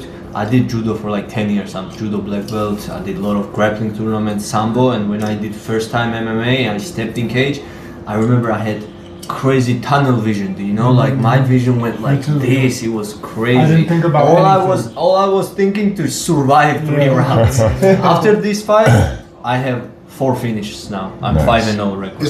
Congrats, bro. Wow. And they say that, like fighters like, man, Bruce Buffer just said my name. Like when Buffer's in there and he does his thing, you're just like, bro, my amateur debut, I had Herb Dean as a referee. I was shocked. That's crazy. I'm a UFC fan and I go there first time in cage and I see Herb Dean, who's like best referee right now in UFC, like has a lot of championship fights. He was ref, you know, so. But I'm sure it's the same like when you competed, like when you go and you're like, you're on the stage and you're like your first time going to the Arnold Classic, or whatever, you're just like. It's similar, but I think you back used to have what that pressure, you know, like. Back to what Larry was saying, I think one of the biggest problems, like powerlifting, you can do a mock meet in a gym and it's going to feel very much the same thing when you're out there because the lifts are the same. You can emulate sparring and practice, but it'll never be a real fight. You know what I mean? It's never the same exact thing. as a real fight. Did you guys saw what Sean O'Malley did? So Sean O'Malley, former UFC champion that Merab beat, has his own big gym. Yeah. And what he did was at the sparrings, he did walkouts, everything like between the rounds. He had his coach go inside, and he had the big speakers in the gym, and he put like arena sounds, like people, like imagine people like booing and some stuff. So he could do like this simulation of fight night, you know, like. And you're like tricking his brain into thinking that he's in the fight night. Bro, it's crazy. Like when you, like I said, have you been to a fight? I gotta bring you to an actual fight. When you're in there, the energy's and crazy. the fans in there, and it's crazy. Like because here's the thing about a fight, an actual event. You want that knock. You're waiting for that moment. It's gotta happen that night. You're waiting for something, and you don't know when, right? So like we get there, we're there all day, and you're like, oh, this fight, right? But it's that moment. So you're there, like UFC 300, Justin Gaethje and Max Holloway. Yeah, that was the moment, and I mean, it's like this, and I mean, it's at the level, like a bomb and goes then off. boom, Yeah. fucking arena just blows Everybody up, explodes. and then you're instantly tired. You're like, oh shit. Yeah. I forgot that Jamal Hill had a fight. I forgot there was still a whole nother fight. I was like, shit, I'm ready to go. Like I'm like, and then I'm like, oh shit, we still got Alex to fight. So now you got to and try to bring the energy up. Or like, we were just in Jersey, and fucking Joshua Van and Oh, that was crazy. Tyra. that fucking fight. That he was sitting there, crazy. That was crazy. 5 rounds, the 5th round, he hits him in the body, drops him, right? There's still a whole nother fight, which is Sean Strickland and Hamzat, which is 25 minutes. Which was also crazy. Another great fight, but the build up to that fight where these guys don't like each other, all the shit talking. So now it's fighter against fighter, it's country against country, it's religion against this.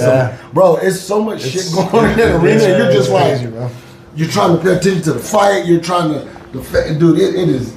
This sport is crazy, and I think I remember it best when Dana said, "It doesn't matter who or what you are. Fighting's in the DNA. If a fight breaks out, somebody's gonna watch it." 100%. And bro, Primal. that shit is crazy. You're just in there, just like. But it's even the same like when I'm in the back wrapping hands. You're like, oh man, my guy's on tonight. You know, I even have it sometimes though. Some days I'll be like in the back. Wrapping hands, and that's why like I'm really big on my energy. Like when I'm in the back, because I don't really want to take my shit in there. But like camps. Some camps are funny. Some camps are more serious. But like, dude, I have nights too where like I'm like, damn, my rap just doesn't. To like whatever, they're like, oh man, it's the best. But to me, I'm like, this shit is just not doing it. But then there's nights where my shit is like popping, and I'm like, all right, you know. But it's. Oh, so you think you have bad nights at the office? Oh hell yeah, bro! Everyone does. Bro, I've had some nights where I'm just like, fucking tape ain't looking right. I'm just like, thumb comes unraveled or some shit. I can't wait you to rent my hands one day. One day, I want Dude, to make UFC I'll one come to day. the gym and do it, but like, you cut it some different ways. You just like, damn, like this doesn't. The tape isn't pulling the way. Yeah, but then when that night clicks and everything, and like even like with me. Because like I'm so cool of fighters, like I literally genuinely like fighters. Like when they lose, that shit bothers me. But then like, so like Ilya and Charles, love Charles Elevate, should like love Charles, love Ilya. These two fuckers are fighting, so I'll go from, man, congratulations to, yeah, the highest time, the lowest. Bro, you're just like, okay, man, roller coaster. Hey, bro, got you next time. Oh yeah, okay, and then. Yeah, and then you gotta go back and do it. Like, it's roller coaster emotions. Man. After events, man, I just go to the room and pass out. Bro, like, it's now that you know Merab and a few fighters, when you see them fight, it's a whole different ballgame when they're your friend. You're like emotional. You win or lose, whether they win or lose. For real, you're like your heart's invested now. I'm telling you, bro. And then the worst thing is like, for me, like these guys will lose, and they're just and I'm just like, like when Merab lost, I was like. Merab was like, it's okay, guys, I'm good. I was like, the next day, he's like, bro, we're good, like, you know, and I'm just like, you know, but it's, dude, it's a weird sport. Then, even now, I've been in it long enough where, like, I've seen friends retire. Like, I've seen my friends leave on top, and I've seen them, like, be pushed out the sport. I've seen them, like, be like, bro, it's time. Yeah. You know, like, and it's not like it's not a fast thing. I mean, it's not a slow thing. Like, this fucking goes from a world beater to like, oh shit, like one knockout couldn't do that. Bro, you on a 3-fight losing streak. What the fuck happened? You lost your chin. You know, or maybe they've gotten money and they just don't, You know, They're not hungry. it's not the That's same. why the guys that can bounce back from losses, I always hold to the highest admiration. You know, like when Volkanovski gets knocked out back to back.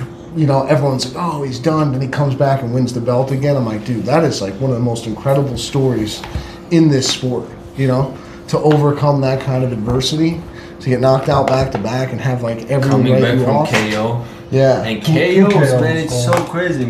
Our friend told us that he got knocked out in PFL, like Bellator, and bro, he told me after they raised his opponent's hand and everything, and he went back to to change the clothes. That time he woke up, and he was asking his teammate when he has walkout, and his friend told him, "Bro, you already lost." yeah. A lot of the time they don't Imagine know how where they're bad at, it is, bro. bro. They wake up like, where am I? I've seen it two ways. Either you get caught in a loop where you keep asking the same questions, like what happened, or you just completely lose time. It's like you time travel. Like you just wake up. Imagine and, like, waking up and there's mad people yelling, Yeah. oh, And you're just like, what the and hell? you're like, where the fuck am I? Not even that. Imagine going online like, what the fuck? That's what happened to me. Yeah, and you're asking, when do I fight, guys? And you know, that's really what it's like, bro. You forget. It just gets erased. It's Or nuts. you motherfucker win and then you're in the club dancing on stage. It's like, oh, like I'm telling you, this sport is like this, but Crazy.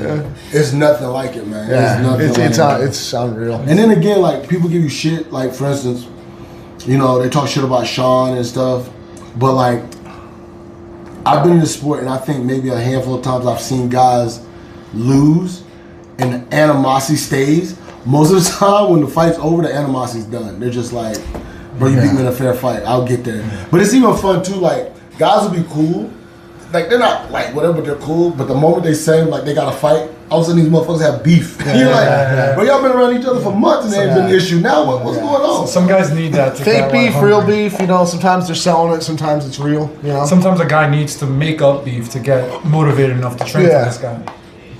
But it's funny, like the sport is it's Some guys are laughing the whole time, their whole career, you know? They don't get tense at all, you know? some guys are throwing up in the back, some guys are asleep in the back, some Yeah. guys are like, oh, Some guys sleep right before their fight. Some guys don't want to fight. They're like, oh, I hate this shit. Some guys like, Why are they fighting? Yo, my first fight, I was in there like, I can't believe I'm really doing this shit. some guys got to get hit in the mouth and be like, oh shit, I'm gonna fight. I'm gonna fight, yeah, that's what it was. I was like, I'm gonna fight, holy fuck, I'm doing this shit, Some guys fight like they're sparring, they never come up, and they're like, oh, man, I just didn't have it. Like, it's just a gauntlet of emotions, and you're just sitting there dealing with guys. Just guys you know they're not gonna win.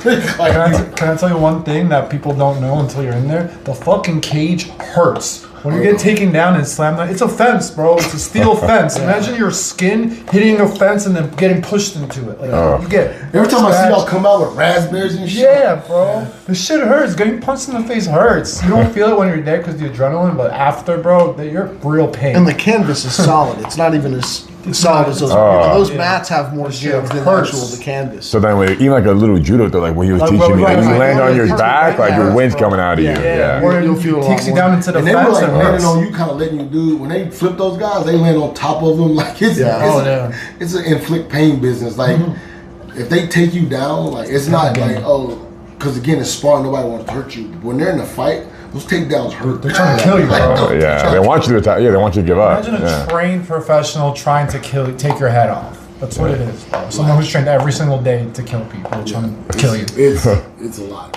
but it's fun. And there's mad people watching. And one thing I think you learned today too, it's like the little things hurt. You know, like you see the little jab to your stomach with the foot. People see that on TV and they're like, well, what's that really That's doing? what I'm saying. But once you Exactly. feel it, you're like, oh wow, this is actually effective. Like little things can add up over time. Dude, it's all accuracy, You know? man. You hit someone right here in the solar plexus, they will straight up shut down. In the lung, they will shut down. You hit their jaw right here, so their face goes Dude, fast you up, they will can block a kick and your arm can break. You block a kick, it still gets through. You Yeah, still it's just- the way a knockout happens, in case you fight and you want to knock people out, is the brain hits the what is it? The back of the skull. The back of the skull. So you have to just turn their head really quick, basically. Yeah. So their face is here, then they turn real quick, and their brain hits. Larry did great today. Or temple, right here. You see right here? Yeah. You hit in the temple? If you hit someone in the temple, they'll go to sleep. You can in the UFC? Yeah. Yeah, you can hit them in the face. Yeah, it just Anyone you in the gotta temple? where you have the whole, like the indent right here. Yeah. If you So really- Larry I did know great exactly today what's with in that. practice. Yeah. the chin, the temple, and where else would you say? Back of the head, but that's illegal. Yeah, it's Knockouts. illegal. Yeah. I mean, anywhere, man. Straight on the chin. Because the chin turns their head, you know. The the whiplash. But do the gloves His that they traps give are you so big, bro. make any difference? So they like blunt the force at all? Like the gloves? The gloves? A little bit? Like I think it's actually easier to hit harder with the gloves on. Because you got a bigger object. Because then when you're bare-fisted, you punch somebody as hard as you can, your hand breaks. You know? True. But so when you're padded, it's wrapped. Now you got a big like thing. It's not just a fist. It's like it's an object. It's a weapon. Once your hands are wrapped and the gloves on, your wrist isn't moving. Like you're gonna have very little. Yeah, your hand breaks when you punch. Think of it like wrist wraps for benching. You know what I mean? It's almost the same type of mobility. Right. You know, very little give is gonna have there. You know. Sure. So. And if you ever see bare knuckle fights, the guys' faces are all fucked Brother, up. don't ever do that. Oh yeah, I have no interest in that. No. Your face will look different. No, I'm already chopped enough. I don't need to be more chopped. Yeah, that is like I can't even. I don't even like watching it, bro. If I'm being honest with you. I like it, bro. There's a couple sports I'm like. Because to me, it's realistic. This is what a real fight looks like in the street. You know, you're not gonna have gloves on. You know, so I like to see their movements. I like to see what kind of punches they throw now because it's realistic. Yeah. You're not gonna put on gloves and wrap your hands before a street. But I think the benefit for him, obviously, too, he's not fighting UFC caliber guys. He's gonna fight someone at his level that doesn't have any experience. Have you done you know what I mean? Influencer fights? No, never. Sure, you know, but I'm sure I think guys people are calling you out and shit, right? not. I mean, a couple guys, like streamers are calling me out like on some bullshit, but nothing serious. You train with like us or anybody for like 1 or 2 months, you will slaughter any of these guys.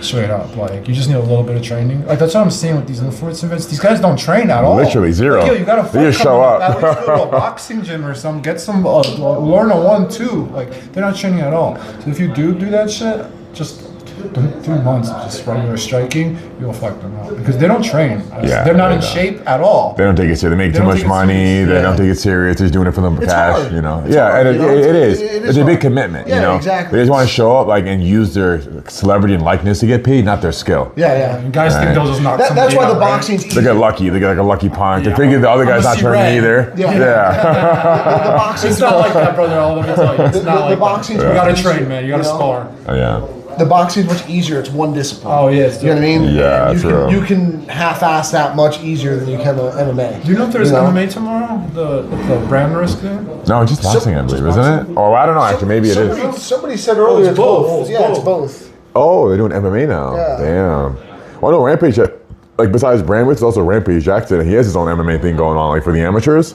Okay. Like he just did. Yeah, I went to. I don't know how many he's done so far. I went to one of them. When I first started streaming my first month, like 3 months ago in April or May or so. I mean, What's up? You liked it? I liked it. I thought it was fun. What's that? He went to amateur MMA. Amateur MMA. Oh, you watched the event? Yeah. He has his own organization. Oh, that's cool. Yeah, he put together a nice production, and he had. I love watching amateurs, bro, because you see like really good kids sometimes coming up, and like you'll see that motherfucker again in UFC one day. You know? And then some of them just have so much confidence. I don't know if like maybe they just have a great coach or great team or just stars, or you'll know when somebody has it. And like there's this one guy on Brian with Samara, actually, his name's Boxer Sal. He's like 17, but he's so confident, so good. I'm like, wow, like I see like a Mayweather in him. Like he just got that, that aura. Some people just got it, bro. Yeah. And you see it early. And then some guys just have their head down the whole time, no confidence. Maybe they don't want to be there. The doctor, it's just like you don't want to watch that, So. This is entertainment at the end of the day. Yeah, exactly. Yeah. That's what a lot of fighters miss. It's like this at the end of the day isn't entertainment. Like, hey, like, you need to be entertaining. It's not all just skill. You need to have some kind of entertainment factor. That's why Conor got right. I mean, besides his skill, he's why he rose to the top, right? Super entertaining. He laid the blueprint down for everybody else. Nobody was like that before him. Right, yeah. He sort of combined like WWE marketing. Yeah. Oh yeah. He was the first to like really go that hard with like being insulting and being entertaining, and it fucking worked. Look at him. He's the biggest so star. good. He's fighting again, he's fighting Max Holloway. He's coming back. What do you think about that? I think it's going to be tough. I think that he's been out for so long, we don't really know what we're going to get. I think as long as he's not partying, he'll be all right. Max Holloway's tough, dude. It's a tough fight. Yeah, but I don't know. I have some feeling we're going to see a good version of Conor. I hope so, it's hard to speculate, you know. It's how serious is he taking this? I don't know. Yeah, because know like you what I mean? said, the dude's super rich. When you so, like, amass that level of fortune, look, the guy's done everything. He won 2 division championships in the sport. Like like how do you still build a drive? You know what I mean? Like, what still motivates you at this point? That's where I have an issue where I know Max Holloway's going to show up. Yeah. Regardless, you know you're going to get a fight with Max Holloway. I think Holloway lost his chin though, to be honest. I think maybe. Counterpunch. It's at 170, and Max Holloway's never fought. Counter by KO. So. Clip it. Yeah. First round. Oh.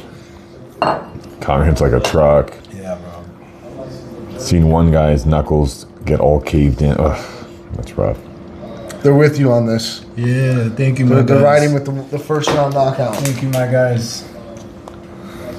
Where the hell Kumi go? Don't bet that, guys. Don't bet that. Kumi? Who's that? I'm gonna play this clip back to you. Just give me 2 months. The one that was, yeah. Girl or cameraman? Remember, Cameraman. predictions, man. They're both right there. Fuck. What's up? Where's Kumi's praying. Oh, he's praying. Oh, okay, I figured. Yeah, we're good. Yeah, it's a black belt cameraman. All right, making sure. Yeah, now I'm feeling sore. It's funny, I'm feeling it afterwards. Oof. Like I've been dropped 20 times. Feeling sore yet? Definitely, yeah. And my tailbone. Are you? Hitting me now, yeah. Yeah. Yeah, I feel like maybe the impact of like the judo throws especially, like, or just falling on the mat while my mass. Yeah. Yeah. Do you fight too? I coach. You coach, okay. Yeah. Did you used to fight? Oh, yeah, I've been doing martial arts for a long time. Yeah, 20 years. Wow, Yeah. that's fun. What kind is your favorite? Oh, thanks. I like grappling the most. Yeah, like grappling, Brazilian jiu-jitsu, wrestling. I want to start doing jiu-jitsu. I've done Nice. taekwondo and like kickboxing and boxing before. Nice. But I did taekwondo for 4 years. I got my black belt, and I never like competed though. Gotcha. I did like taekwondo, and I went to a boxing gym for a while, and then I just started weightlifting. But then I fractured my back, so I stopped. Gotcha. And then I became a bodybuilder. Nice. I would recommend jiu-jitsu to every girl because it's like the best form of self-defense. Yeah, Merab was telling me about it. He was telling me to start doing it, and that it could help with actually injuries, like make you stronger. and Oh, it stuff will, like that. yeah. Because you're working out all the other muscles around. A lot of my friends do it, but I was too scared to do it because when my friends got into it, it was only like a year into my after my injury, so I was still like healing. Sure. I straight up broke my back and I'm still trying Yeah, I now. fractured my thoracic 11 and 12, and I had like screws in my back. Yeah, I had yeah. spinal fusion. What happened?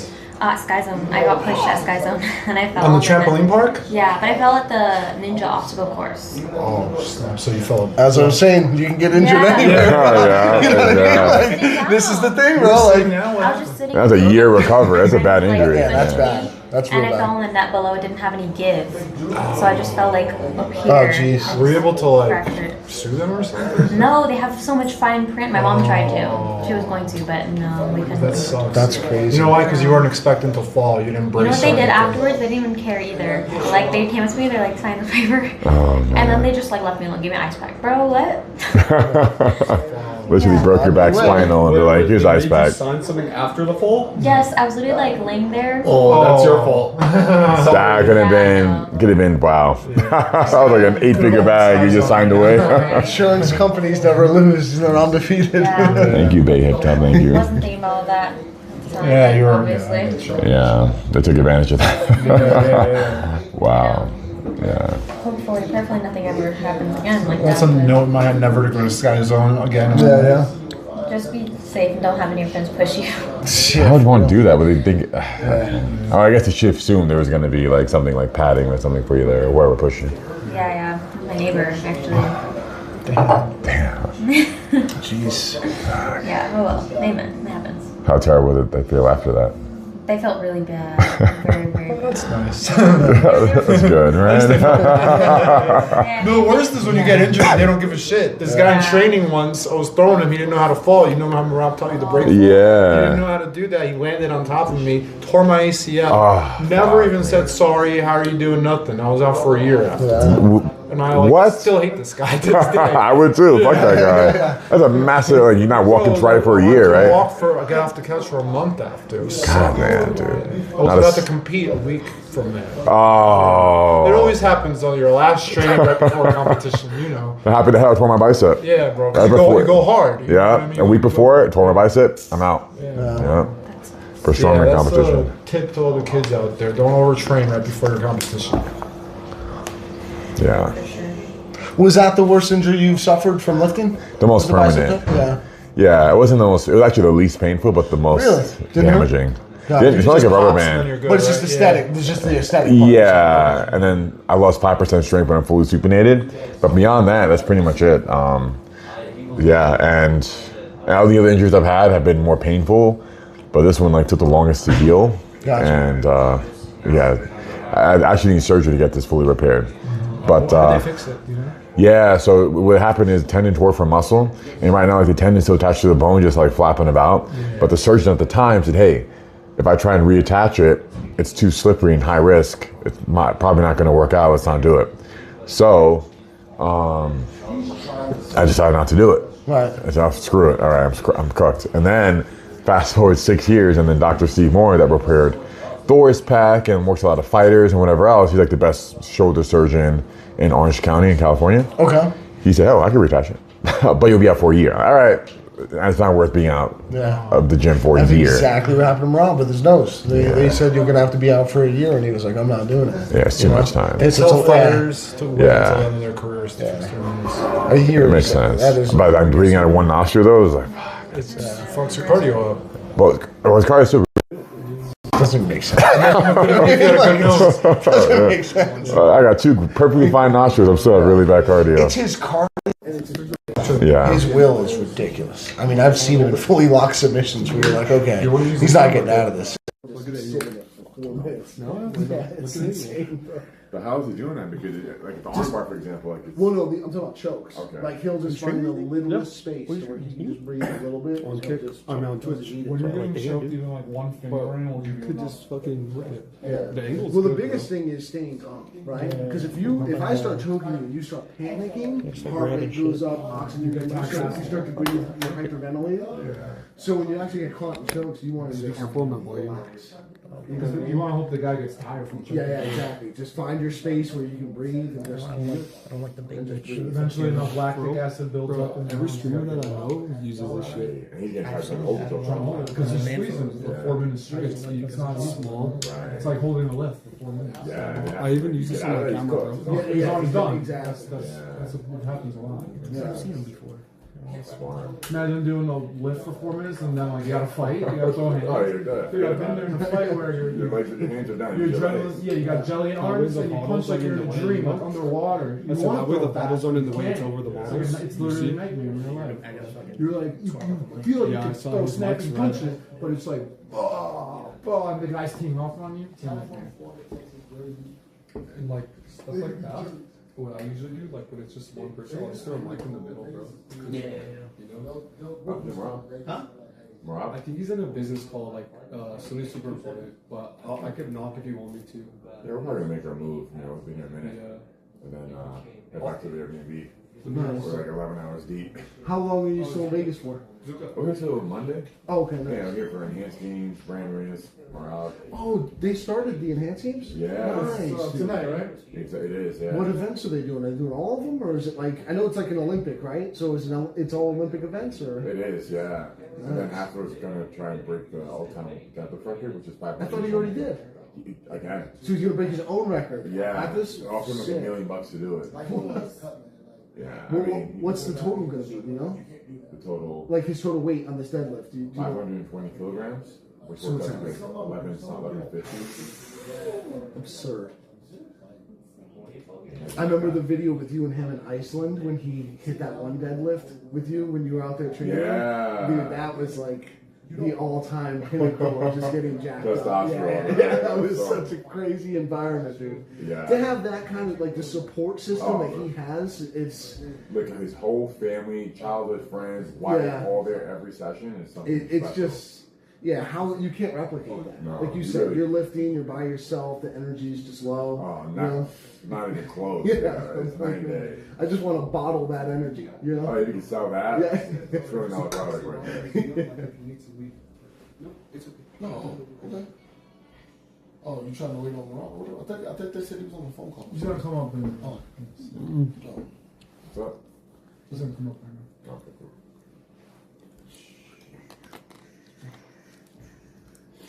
So what's the enhanced games? This guy's on. That we So- I thought we were going to the enhanced games. Really? Well, I'm going. When are they? It's like the Olympics on Are Saturday. they tonight or when? It's tomorrow. I thought you were going to another game tomorrow. The fight. Brand risk. So Well, both of them will? yeah. Well, I think it's after prior to the enhanced games. But I think it might be the brand risk after. And I think it's the same time. Yeah, so I'm trying to work the schedule. Yeah, I have to be at enhanced. I'm going. Okay, fine. You know what? I really want to. That's see what. that, Yeah, to be that's honest. sick. That's how you. Do you know if they're trying? Is anyone else looking to break the world record that you know? Not that I know. I know there's many records that are supposed to be broken. Yeah. But the only one I know personally is Thor. I and the remember the deadlift. guy that I don't know if he's the owner or one of the business partners of Enhanced Games. When he was on the Rogan podcast, he said they were going to pay out every world record that gets broken. You get paid for it. Yes. So Yeah. I'm hoping. I think we're going to see a lot of world records get shattered. Do they tell you what the guys are on when they like walk out? Like, do they tell you their stats? That's a good. That'd be awesome. Well, probably with the peptide side of it, yes. But not the legal. Not the anabolic androgens. I mean, So you're not gonna know everything. no, you just know the peptide That'd be cool, side. right? Like it's the enhanced games. Let us know what they're on. Like, that's not Agreed. wrong, right? Yeah, for If sure. you guys want to be open about it, let's know. Let's Yeah. be totally open. Yeah. I mean, if they really want to win over spectators, like that's a hell of a way to do it. Yeah. Definitely, everyone's interested. I mean, I think it's a great concept. For sure, I do too. You know, Yeah. it's like let's You guys see are doing what it, you know? is physically possible. Right, You know, like- I want to know what's physically possible. Any means necessary. Yeah, You know, like This how is a do really Joe Rogan podcast quote come to life because Yeah, yeah. he's talked about it. And it's not I think we that- should give him all the Well, it's not that who's Thor hurting by doing this. Yeah. You know? No, Right. You know what I mean? It's just he's putting What's up, himself out Jam? there to lift an what's going on, boss? Good, man. Good. All good. Perfect. I was on the phone doing some business. All right, I get it. When opportunity knocks, you answer, right? So you have this business? Yeah, White Rabbit Energy. Yeah. What else business you have? I have a gym, One Gen in Claremont. Also, I have a company since 2018. I sell belts, straps, wraps for powerlifters, weightlifters. Yeah, and that's it for now. And then brand deals, of course. Three. Three business. Three businesses, yeah, three babies. And then now you full-time live streamer. Yeah, like now it's like 50, 60 hours a week live streaming. This is where I'm putting the most time in. Yeah, it's the lowest hanging fruit, you know, so. Yeah. happy with it? You like it? I do like it. I do. I mean, I'm only 3 months in, but time flew, which means that I'm enjoying it. You used to do skits and stuff? Not necessarily, well, skits, yeah, kind of all the above, like fitness content, skits, collaborations with influencers, celebrities, athletes, you know. And now you just do us. Well, yeah, now it's live streaming, and then the clips just come from the live stream. I'll still collaborate with people that like are funny. Like there's some people in LA that I'll reach out to. They'll reach out to me, and then we'll do skits like what you do. Because it's good, it's fun. You know, I enjoy it. And it keeps my name above water. But most of the clips are from streaming. So that's the biggest problem streaming solves is like content. This is a content machine right here. Because the things Tate and I, we're just like at a barbershop, for example, and talking about like if I get to have the end pad or something like that. Something dumb. Just having a conversation that got clipped and it had like 5 million views in a day, like 8,000 comments, and it's just like, it wasn't a planned thing. It was just like, you know, just during the stream, we clipped it, put it on Instagram, 5 million views. So a lot of the moments that are on Instagram are just from streaming. And you're gonna experience the same thing. You're just gonna have so much more content, you know, and then the more views you have on a month to month, you have more value, you know, with business, right? More eyeballs on you, the better. So it's a machine, man. It's a machine. Now, after like 14 years of making content, I have anxiety about content. Because there's so much from putting in 12 hours a day with streaming. There's so much. You have anxiety or you don't? I don't anymore. I used to like, oh, what do I do next? Writer's block. But now that I'm streaming all the time, it's just every stream there's like a dozen different clips. Bro, even we just met 5 minutes in other day, and then the video you posted on Instagram got 8 million views. Other video, 3 million views. Bro, it's some crazy numbers. Just small things that was showing. Yeah, 10-second video, small. You showed me the arm drag. Like 10 million views, you know, and just from the stream. It wasn't like a skit, high production, just very, you know, low effort in the moment. So that's what I mean where I say like that's the real value. It's like the content is just so abundant. you'll never have anxiety about like what to do next for a post. You know, it's just so naturally funny and good to be around. And it's perfect. yeah, I couldn't. Yeah, and like the thing with the scooter and the couch and like the dancing horse. Like there's so much you're doing already that's perfect for this. Yeah. And then eventually I have other house and I have a big land and I want to buy horses. I will have a horses. I'm in Vegas, bro. 10 minutes from the strip. Oh, no kidding. Okay. 5 minutes from here, and then I will have a swimming jacuzzi, like the new jacuzzi that comes forward. The one that puts the water. Oh, that's fun. Yeah, that's really fun. Yeah. And then I'm building the home gym there, and then and then I think I will have all day I can play with my animals, horses and some like goats and stuff like this, and I think I have a lot of content. And then you can invite guests, fighters, celebrities, and streamers. Just invite guests, have them come and enjoy your toys. That's where the opportunity is. Just as long as you have a guest, it makes it easy, You do the same thing you did with him. Just bring him to your home gym. Vegas is good because everybody coming here. Yeah, it's a hub. Minimum once a year, everybody has to come here. Everybody doing something like sport or celebrities, or everybody has to come. It's true. I think even more than LA people come here, from all over the country, the world. So, yeah, you'll have, and then because you're so plugged in with celebrities and fighters from the UFC and your presence on social media, like you can reach anybody. Everyone respects you, loves you. So, no one's ever going to turn down a collaboration with you. Just hey, let's stream together, and it's going to be yes every time. It's gonna be good, man. It's awesome. I'm excited for you. I'm having a blast. I'm glad I started doing it. It seemed like a big undertaking, but now that I'm 3 months in, I'm glad I did it. But it's could be hard also, like camera guys and the team. But you already have a team and everything's good, right? Yeah, I have a team. I have clippers. I have assistant. I have producer. I have manager for brand deals for bringing the money in and. Yeah, I don't need a big team. Just need people you trust. But you find everybody separate, or you find the one and this person help you with the agency, or like you found one guy? There's actually just one guy that manages like Rampage Jackson as well, and he said, hey, work with reach out to Kumi. He's good for this. Reach out to this person. He's good for that. He has clippers. He has many contacts, resources that he's already tried and tested, and he could say, okay, I've worked with this person, so he work with them. Nice. So. And then, you reach people, or somebody reach people for you. Let's say, for example, let's say somebody will recommend, or maybe next you should do it Aljamain Sterling, or you or people text, or you just whose idea is that maybe go there. Maybe do content with Zuka, do contests somebody telling you this, or it's a team effort. Yeah. Because I think it's too much for any one person to take on. Everyone's busy with their own life, so we just all put our heads together. Take ideas from him, from my manager. Of course, I chip in with ideas I think would be good, and then that's where the magic happens. Then we just don't overthink anything. Merab. I mean, honestly. I knew that he was based here in Vegas, and then Tate said he's at the Power Slap. That was perfect timing. Yeah, and then I knew exactly. And then it's crazy. And then I see you before, I know you before, but now that you're streaming, and then if you don't do streaming, maybe I will never met you. True. Yeah, I wouldn't be at the Power Slap probably. And or maybe the collaboration, what do we do together? No. But with the streaming, it makes doing anything together good. I don't really do a collaboration only with my friends, so usually I don't really looking for like this, and it's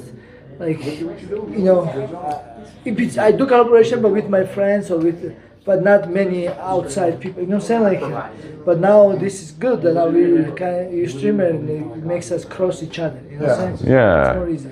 I think if you wasn't streamer, then we will never cross. I don't think we will probably do not. Collaborations. What kind of video we should do? Right. Dancing or something. Exactly. Or even if you don't have a stream, yes, we did wrestling, but we're not gonna make a video, the collaboration, wrestling, you know what I'm saying? it's too much. But it was natural. Then they clip it, and then it was like You got 10 videos. real. You know, real. Yeah, exactly. Yeah, so it just makes the content process so much easier. But how about you? Like, let's say you a couple hours straight, you just talking whatever. You sometimes I'm sure you're tired too, right? Yeah, that's why I take White Rabbit. No, seriously, it keeps my social battery. It's like, some people drink alcohol, Adderall, for like keeping the social battery charged. For me, it's White Rabbit. I have 3 or 4 of these a day. I only recommend 2, but I'm a bigger guy and I have a tolerance. And I have one like every 4 or 5 hours, and I'm good. But then also like your social battery, your stamina increases if you do it every day, just like with fighting. Because in the beginning, I can only do 2 hours a day. Now I can do 12 hours. Interesting. So you just kind of build cardio for it. Yeah, no, it's true. No, for real. Because in the beginning, like, I just couldn't imagine how can I do 12 hours like Rampage, like these guys. It's crazy because I was trying to do 2 hours. I'm like socially drained. I'm like, fuck, what do I talk about now? What do I do now? Yeah. But then like slowly, okay, 2 hours, 4 hours. Okay, let me go to 8 hours. Now 12 hours. And now after 12 hours, I still have energy to do even more. But now I'm actually worried about how they feel than how I feel. Because like they need to have a life too. They're just with me all day. Yeah. They want to eat. Use the bathroom, call flowers, something. Exactly. Do the weenie choke, like whatever it is. Like I feel like there's just. So I have empathy for them too. I'm like, what do you guys? Do you guys enjoy this? It's a lot to ask of any one person. From 9 a.m. to like 11, 12 p.m. some days. So it's a lot of work. It's not that it's hard work, it's just a lot of time. Like they have to be here with me. They can't like do it remotely. They have to be on site. So to me now, that's becoming like the difficult part. Okay, so maybe a third person now, but I think 2 people is enough for where I'm at. For 12-hour days. And even for you, Rob, like live streaming the content that you're creating, you could do that. You know what I mean? Just have a stream going while you're doing the behind the scenes of the content you're filming. Yeah, basically, yesterday I put the couch in the one minivan last night, and then the scooter in my other minivan. And then we all guys get seat there, and then I put together there, I make it with the screw and everything, and then we could just film this whole process. Like that's what I'm saying. Exactly. How we were waiting. Yeah, you could literally stream the whole thing. And then what you'll find is that you'll probably not do as many skits, and then just like what you did with the scooter and the couch, you just have like maybe a couple hours on it, like on stream. I lost a couple hours. Takes like when I start 10. Before I build, put in I have to take a seat from the fucking car. Yeah.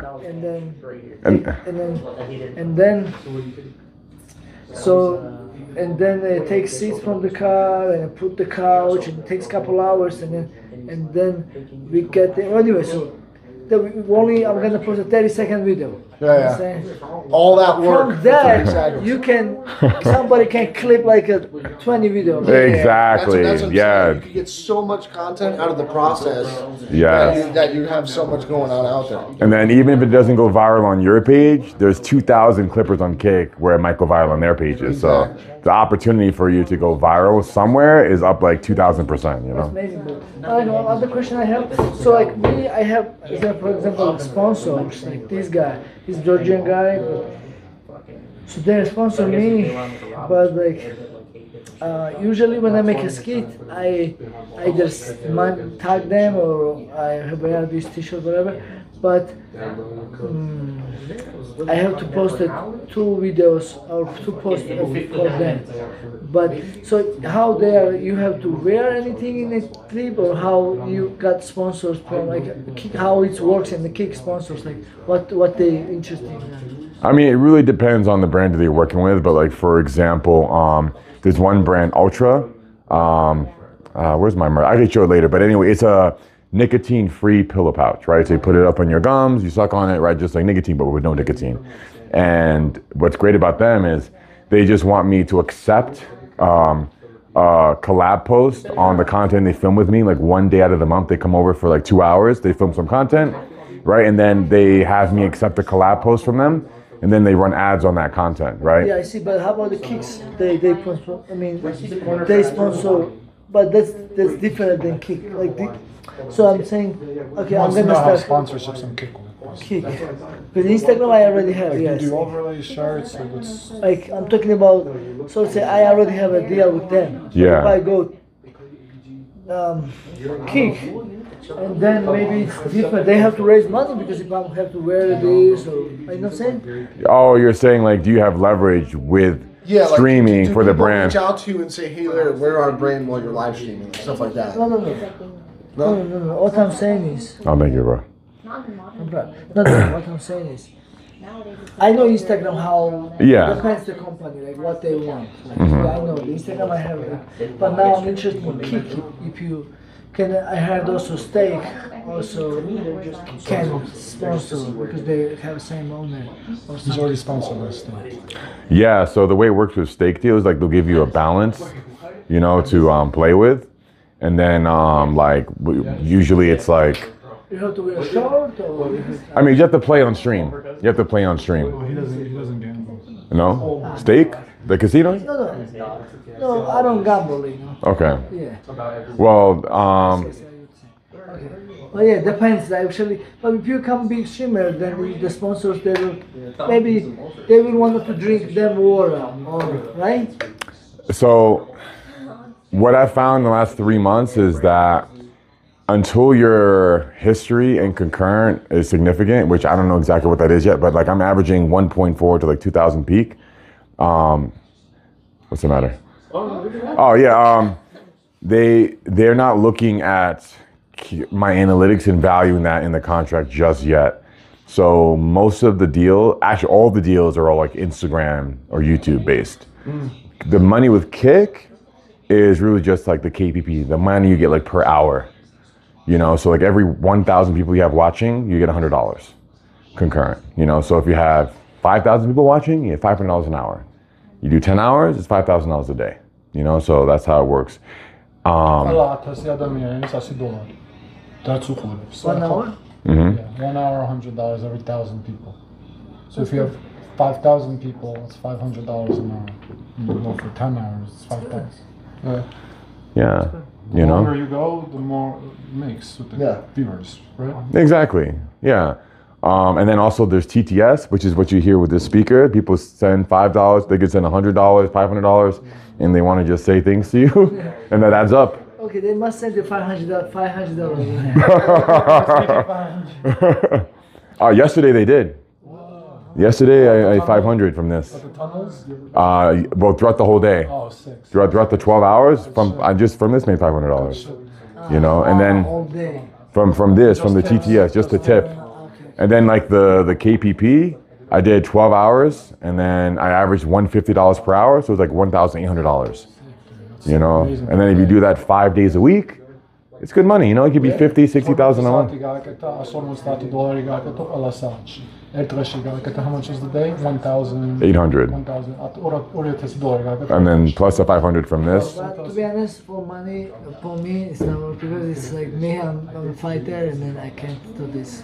For money, no. Yeah. But for content, for just be touch with my fans, for get clips and stuff like this, it's cool. But like, I mean, it's good, but I can't do. It's hard. He can't do 10 hours a day. He's got Okay. to train twice a day. Yeah. Well, the thing is, like, you could do shorter days. Like, you could do 4-hour days, you know, which I think is sustainable. That's where I started, like 3-4 hours a day. And when your KPB gets high, like, you can make what I'm making now in 12 hours and 4 hours if you're getting 4,000 or 5,000 people watching concurrent, right? You can get more than that. There's no ceiling. I'm just saying that there are people like Neon getting 40,000 concurrent, 4,000 an hour. So, like, there's no ceiling on how much you can earn hourly. It's up to you, you know, if you want to do 2 hours a day, 4 hours. Depends on the person and what they're doing, basically, right? How many people are tuning in. Yeah. His first stream is going to be a lot of people, I'm assuming, you know? Oh, for sure. Yeah, there's already a lot of people talking in the chat saying you should be streaming and they're going to support you when you start, you know? And Thank you, chat. yeah, and look, I started at 2 hours a day, you know, and I thought I would not have the time for it, and then now I have the time for it. I mean, you know, I made the time, yeah. Yeah, I swear I thought 2 hours was hard in the beginning. Like, it was like, this is a lot. Now you're averaging 12. Literally, yeah, I'm already at 11 today, 12 yesterday. So it's like, I would just bite off a little bit, you know, just try 2 hours a day, 5 days a week, and then take it from there. Yeah. As long as you're consistent, just like with training, you show up every day, you have to say hello, you know, update them what you're doing with your life, and then you'll want to do more. Honestly, if we do like maybe once or twice a week, that will still be okay. Like a long day, like once or twice a week? Like just a cool event or something cool we're doing. You can do that too. That's an approach some people have. Yeah. You know? Content out of it and, you know, whatever the rest do.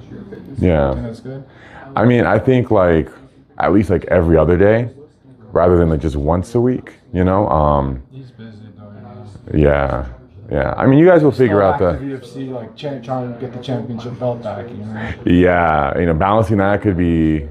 I mean, that's I guess part of the challenge of figuring out time management. A lot of the other stresses from like other stuff. You know? That's right. Like no more like content. You know, writer's block. You just always have content now if you're streaming every day, every other day. Writer's block is when you can't think of what to do, like what skit to make. You know, you don't have to worry about that. Yeah, I know, but like, yeah, sometimes like, not for sure like full-time streaming for now, but yeah, once in a while we do cool stuff, and then we'll be like, you'll be big boy, we will be like small guys. I think you're gonna be surprised how many people tune in, you know.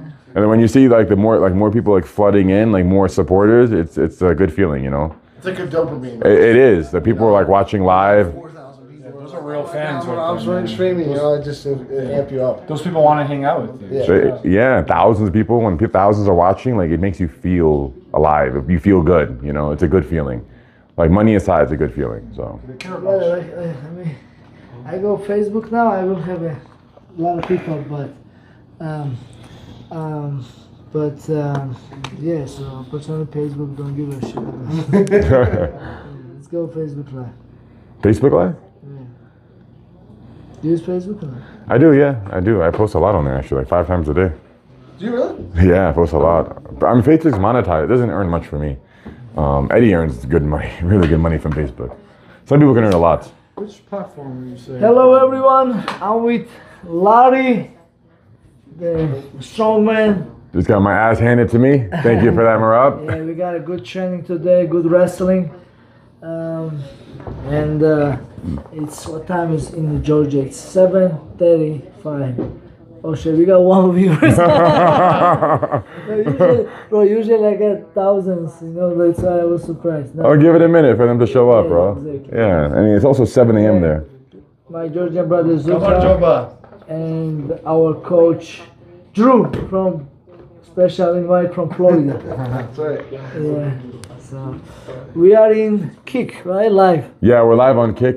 Larry Wills, if you guys want to tune in to the rest. Cameraman. Yeah, what? What's that? What? Cameraman yacho. Oh. So yeah, we have 66 and it's going. Oh, it's gonna hit 1,000 in 5 minutes for sure. Yeah. When was your last Facebook Live? Like not like couple of months. Months ago, wow. It's 5 months ago, maybe. I don't know. But see, it's 100 already. It's going, of course. It's Oh yeah, it's going fast, bro. Yeah, გაუმარჯოს მეგობრებო. გენუცვალეთ როგორ ახეთ? მოგეთ აგერავთ გავიჭრიპეთ. მობეღლავით. ხინკალიც მომხარშეთ. Bring this ხინკალი მოიტანეთ შეიძლება. ის ორი ცალი როდოს ერთად ის მოგვიტანე შევჭამოთ. ორი ცალი როდოს ნაკაშარზე მოიტანე. You wanna eat one more ხინკალი, brother? Sure. Yeah. King Kali, yeah? Yes. Let's go. Cheers. Cheers, sir. შეგერგოს მო. შეგერგოს. აი, ხინკალია ბიჭო. Yeah. I'm good guys. How about you guys? Have it at a King Kali? Fantastic.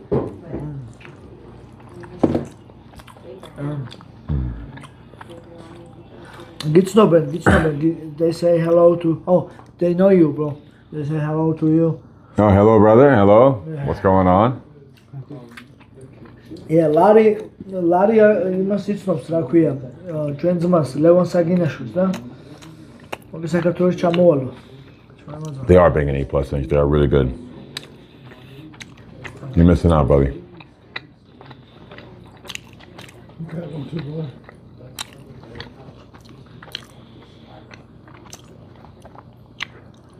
Yeah. Hell, I'm happy to hear that, Knuckle Duster. Nice, brother. So, თავის კუჭებიანად ჭამს ხინკალს ჩვენი ძმა. მე შევჭამ თავის კუჭიანად. Yeah, yeah, man. Strong man.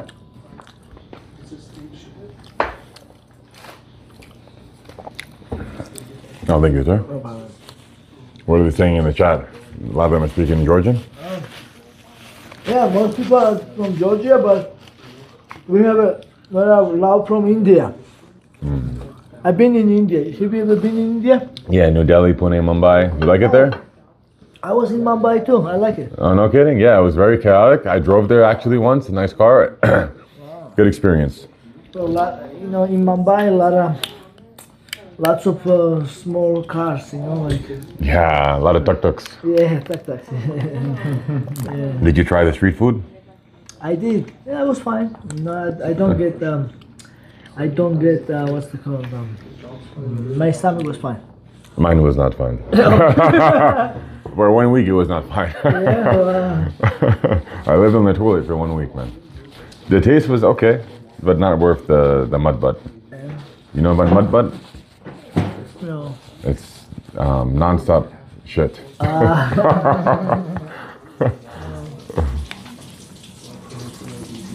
They say, salute, Larry. They say, hello from Ecuador. Oh, Ecuador. Hola. ¿Cómo estás? Yeah. Mirza, they say, enjoy your food. Madloba, Mirza, madloba. Gochat, madloba. Lasha, didi, madloba. Lasha, Janashia. How do you pronounce your last name? Dvalishvili. Oh, man, it's tough. I know it's hard. One more time? Dvalishvili. Dvalishvili. Yeah. You said it. That's pretty good. Dvalishvili. Dvalishvili. Yeah, Dvalishvili. Yeah, let them know, Drew. Dvalishvili. Yeah. Dvalishvili. Margarita? No. Margarita. Margarita, yeah. Margarita. Nice. You've competed for Margarita. Margarita. I know, right? I wanted to say that the first time, too. It almost sounds Italian. Yeah, very similar. Yeah. What's up, guys? Good? Nabaglavi, number one. Oh, thank you. Number one. Thank you. How about Zuka? Number 6? Zuka number 2. Number 2. My brother. Good. Did you meet Toshinoshin, the Georgian sumo wrestler? Tochinoshin? Yeah, Tochinoshin, yeah. I never see him in person, but I'm friends with him. Instagram, Facebook, you know, phone, you know, we make it. But he's a good guy, yeah. Tochinoshin, yeah. He retired from sumo now. You ever try sumo wrestling for fun? No. Will you ever? I will try, but it's different groups, you know. I think it's Very traditional. Yeah, I don't think it's for me, really. That's honest. Okay. Yeah. I tried it. I had fun. Yeah. I think it was actually very natural to me because you just. It's so man, yeah. Yeah, you know. Yeah. Just pick them up, drag them out, no problem. Yeah.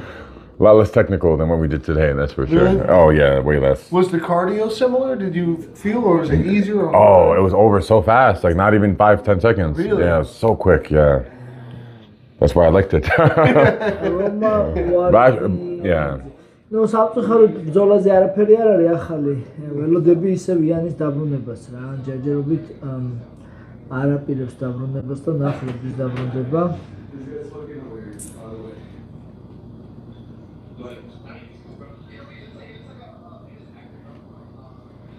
Fuji Island. Hello from Fuji Island. Chris. We're getting international. Merab teaches Larry the heel hook, Kimura, Americana, gift wrap, and I teach him streaming, creative, and mudbutt. Tazzo Petriashvili, სამშვიდობისა, გაიხარე როგორ. ირაკლი შერგელაშვილი, გაუმორჯო ძმაო, როგორ ხარ ირაკლი? მადლობა გუშემოდგენობისთვის, მამ. Someone said your hair is looking great. Thank you, Colin Bumper. I'm sure he appreciates that.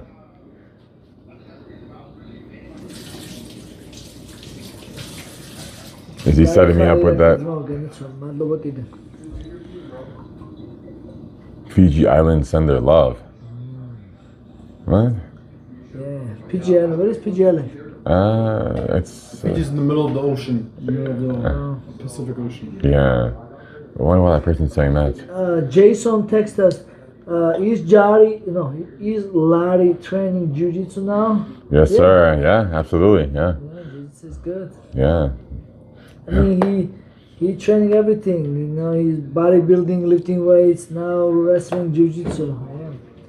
Yes, Georgi Kajaya said, I remember from the Levan Saginashvili. Oh, no kidding. Yeah, they remember you from Levan Saginashvili. Yeah, the Georgian Hulk. The best of all time. Yeah, good guy. Make Larry wear the papaja. They say make Larry wear papaja. Is that the furry hair hat? Yeah. Oh, that'd be good, actually. Should have had that on when we were in the This is cool. I love how on the clock, like every fist has a hair on it. Logo. That's good. That's a genius logo. I love that. Yeah. I actually just noticed that, to be honest, that the fist has in the shirt too. Yeah. I just realized that. Love that. That's funny. The highest test I had naturally, I'll never know because I was always on testosterone. I was never natty. What about just on in total? Like, what was your highest total? Do you know? Well, at my absolute peak, I never got it tested. Gotcha. But when I was on like 500 tests a week, I was at like 1,200. Yeah. Yeah. 1,200. Larry, sit please. Oh, of course, yeah. What was that?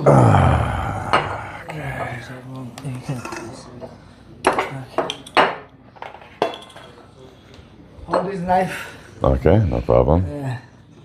And then this is Wow. Yeah. This is Cool, I love this thing. That's Ah! Ah! Ah! You look like a totally different person with hair, bro. Don't I, dude? I look ferocious with this thing. I kind of like it though. Yeah. It's made from goat here. It's from goat. From goat. Yeah. Really? Yeah. Nice. Wow, it feels really nice. How much is this thing, you think? I don't know, maybe. My friend. Wow, it's really nice. Custom made? Custom made. Wow, this is really, really nice. Is this the one you wear when you go into fights? Yeah. Same one? Yeah. Damn, nice. Very soft here. Yeah, super soft. I love this thing. Yeah.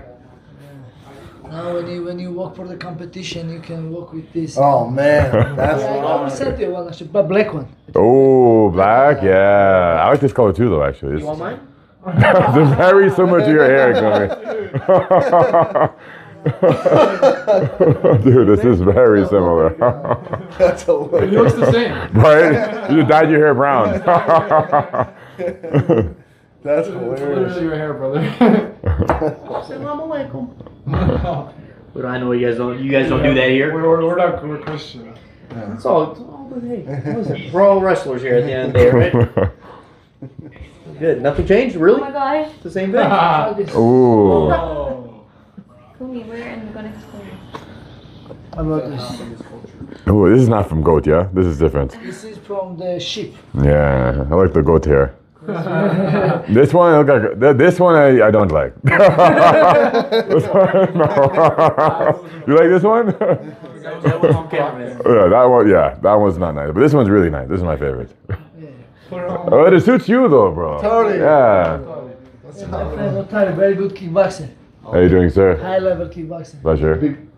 Soon we'll be waiting for UFC for him from Georgia. Oh, you can have his pro debut soon in the UFC?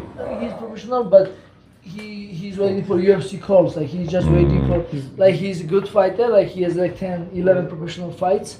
But like to get UFC, you need to wait either short notice or you have to win the contender series to get their sign with them. And then it's hard, But And then he got on Contenders, beat the shit out of the guy he was fighting, goes to a decision, and they rob him out of it. What? And even Dana White said on camera that he won the fight. Oh, that's so but they better. didn't give him the they signed contract. another guy in UFC. Yeah. No. Yeah, bro, He's it's crazy. He's been waiting now in Yeah. UFC. This guy's so good, bro. Well, how old are you, sir? Oh, this is 28. 28. I'm still very young. Yeah. Still, yeah. It's just hard. He has a family in Georgia. Yeah. He's here in Vegas training hard. He's in best shape, bro. when he sparrings, he beat the shit out of the UFC fighters, like even upper weight class guys, and then they are in UFC, keep fighting. He's just waiting for opportunity. Maybe come soon, like they need you. Yeah. Maybe take year. Maybe he's just been waiting, patient. This is the thing they don't talk about online, like getting into the UFC, how much patience it could take, even if you have the skill, Yeah, you have to be lucky to get there. And then when you get UFC, also you have to keep winning fights to stay in UFC. You know what I'm saying? Because if you win one, lose one, win one, lose one, they may tell you bye bye. Because then, actually, me, bro, when I go signed to UFC, I lost my first 2 fights. And I thought I was hoping UFC they're not gonna cut me, and I was thinking, oh, they offer me fight. I win the next fight, and then usually you're getting 4-fight contract. When you sign to UFC, they give you 4-fight contract. But then I lose first 2, and I win the third one, and then now I have 1 fight left on my contract. This is 2019. And they offered me last fight on contract against undefeated guy from Canada. He was training with Conor McGregor, Brett Katona, and then he submitted Bryce Mitchell in the Ultimate Fighter. And then I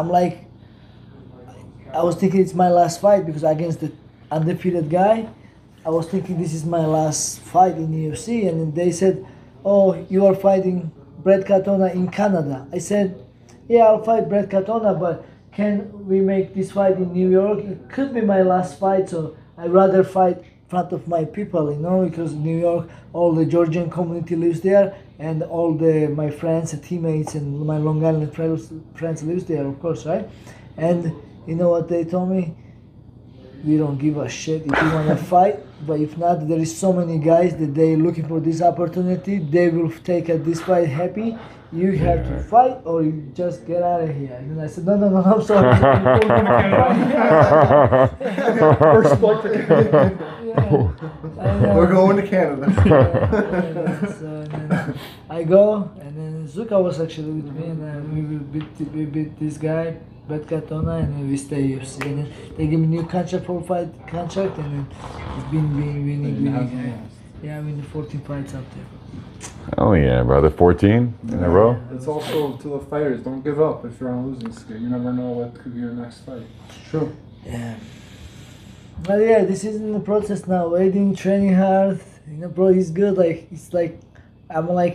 I'm a rank 1, right? I'm a former champion. I lost the belt, but I'm still number 1 in my division. And this guy gave me a lot of problems. He's a kickboxer, but he's taking me down, and he's out wrestling me, bro. Sometimes it's crazy, shocking me, but it's how no it kidding. is, but it's good. He has to stay patient, and then they just wait.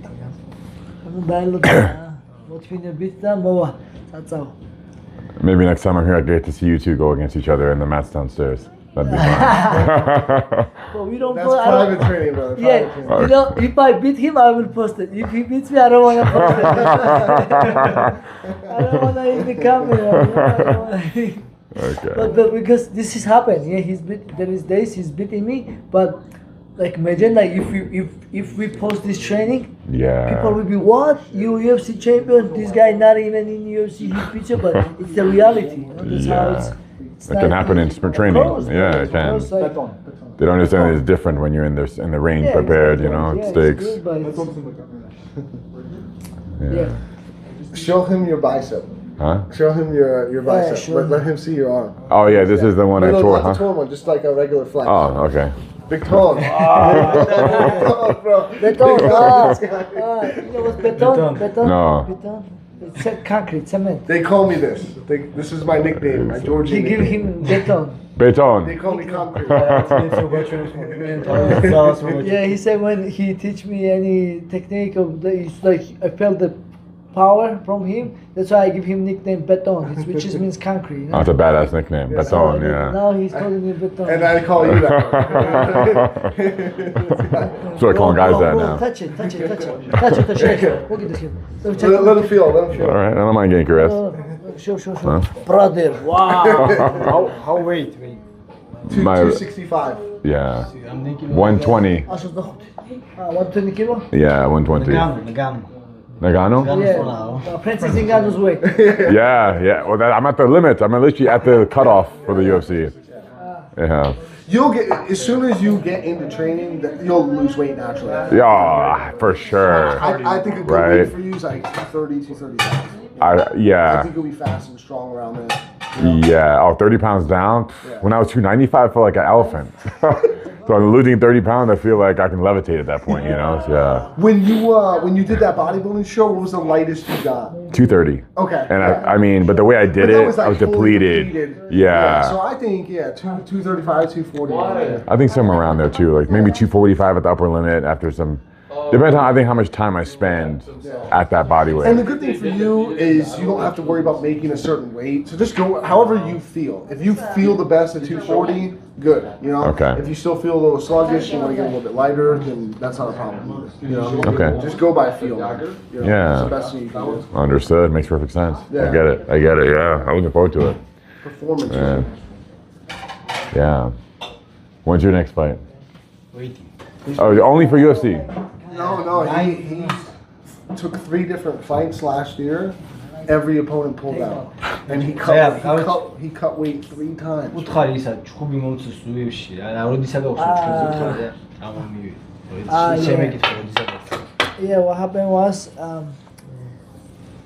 I had fight against Sean O'Malley and he was here helping me. Like we were sparring, and my coach telling me, he's. Oh shit! Oh. That's deep, Zuka. That's deep. Use your leverage. There you go. Nice. Old school. Technique. You got a few more ears, brother. Hey, bro. Oh, it's because he instantly choked me out. That's why. It's not the ears of the training. So yeah, what Otari was saying is, so me and him training and sparring, I shook the leg, and my coach told me I cannot take him down, and I was keep trying. My coach told me hit him like drag him. When I drag him, and his knee pop out. Oh man. Meniscus. Horrible. And then he has to go back to our country, Georgia, and then when he got injured, they called UFC, hey, we need you, and then he wasn't able to. He wasn't doing surgery. He got an opportunity, but he was injured. And he missed his opportunity. Now he has to wait long time. What's going on over Leg there? lock guy. He's leg lock. Does this happen every day here? That's somebody's grappling. Yeah. But Zuka coming in strong with the mount on the armbar. Watch your head. Wow. So He's out. He's leg lock guy. I just don't know what to do next. Okay, Then yeah, this is better.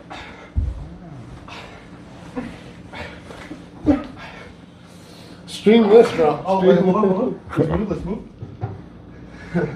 There's Max downstairs. Literally.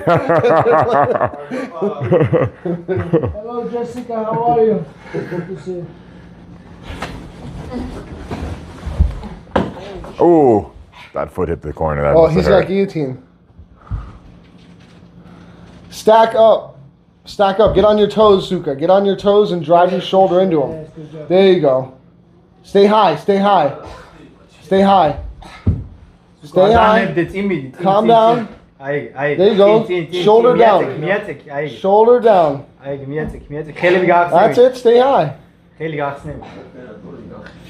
So this is the choke you got caught with, remember? Yes. So what you want to do is you want to get up on your toes and use leverage and drive your shoulders forward. That way the guy doing the choke doesn't have the ability to squeeze. Almost out. Yeah. But then, how does he get out then? Like he's here, like he's on the toes. Yeah. So it's a weight. Okay. See? He gets tired. He got so tired trying to hold that. Yeah. Then you can use that against him.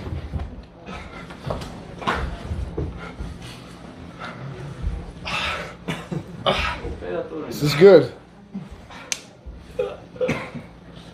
Settle your position, Zuka. Take them out. There you go.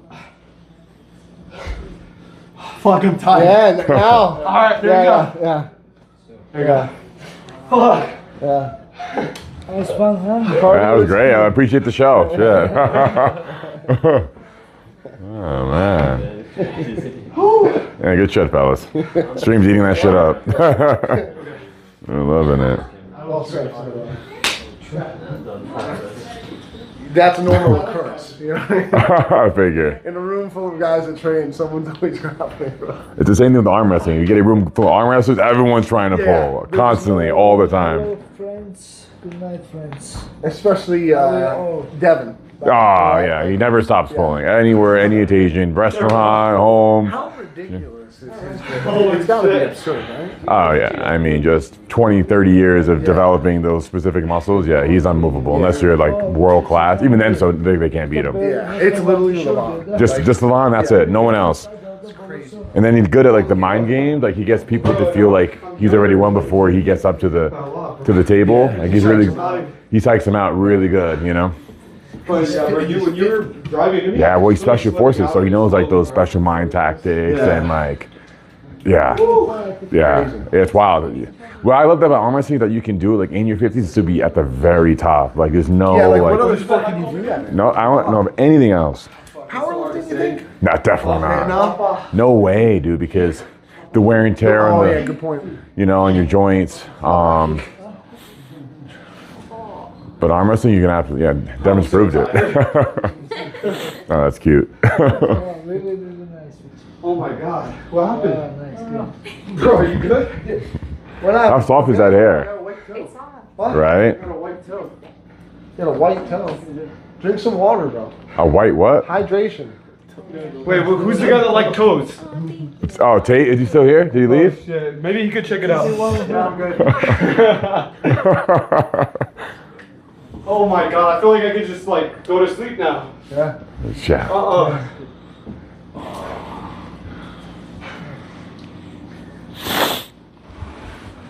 Good stuff. We're gonna make our move, Merab. Gotta get the team back to the Airbnb. We're 11 hours deep. Anytime. That was nice stream. It was really good, actually. I appreciate your hospitality, man, and all the lessons and everything. Yeah, my pleasure. Anytime you do again. Yeah, let's do it again. Yeah, next time in Vegas, if you're available, I'll hit you up. We can do something else. Yeah. Nice. Oh, maybe go on the couch scooter thing you invented. Oh, yeah. Maybe we going together. Oh, that'd be good if we do it together. That's dangerous, but whatever. No, my other couch is good. He is two. Oh, is it? There's a bigger The one. second one's strong. Yeah. We can repeat there. Oh, so more than two? Really? Yeah, me, you, and somebody else. Oh, that'd be good. Yeah, you. Streaming it. Yeah, you have to. Oh my God. That's going to be hilarious. Fuck. Oh, which one's mine? Yes. Good water, huh? Very good.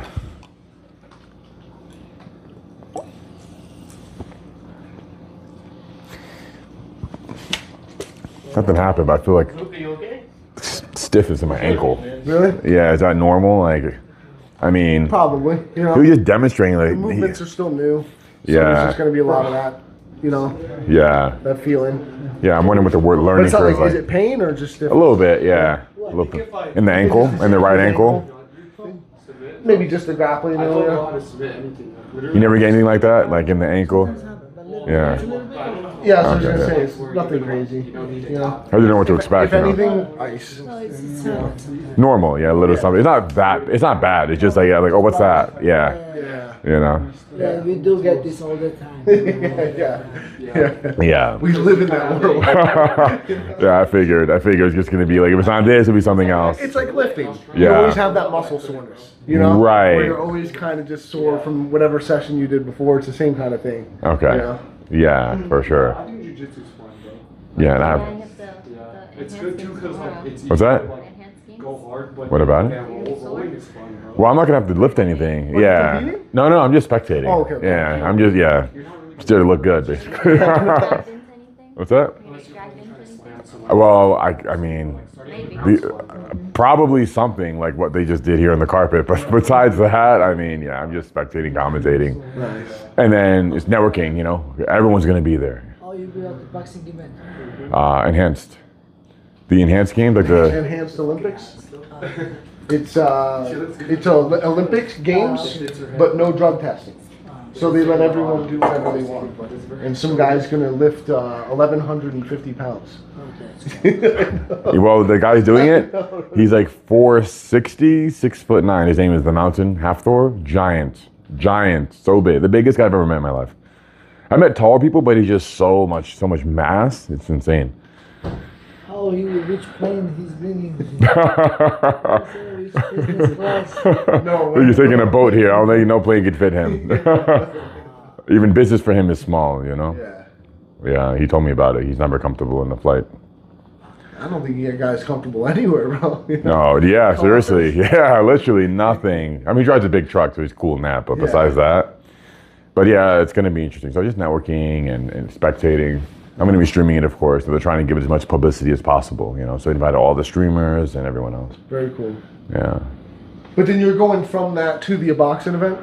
Well, I hope usually Brand was like later in the night. This time it's like 2 p.m. I think. So it's pretty early. Really? Yeah, I think so. I think like 2 to 5, and then Brand is like afterwards. Okay. Yeah, Brand is always like late, like Gotcha. 8, 9 o'clock. Then when it starts, kind of thing. So yeah, I'll figure that out when I get home. All set, Kumi? Yeah. Make a move? Absolutely, brother.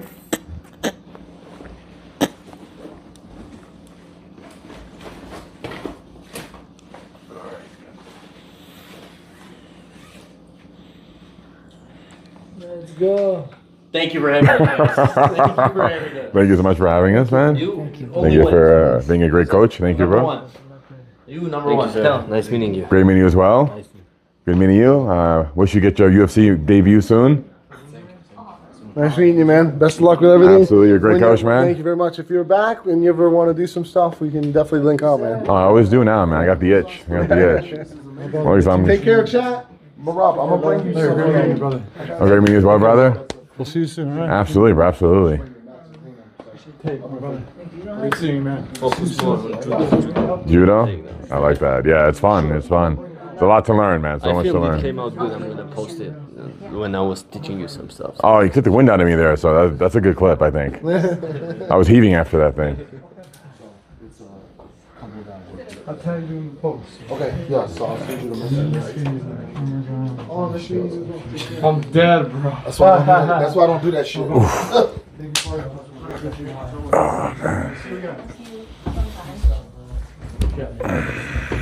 Guys, thank you for having us. Thank you so much for the food and everything. Thank you, guys. See you guys around. Dad? What's up? Dad, are you ready to go?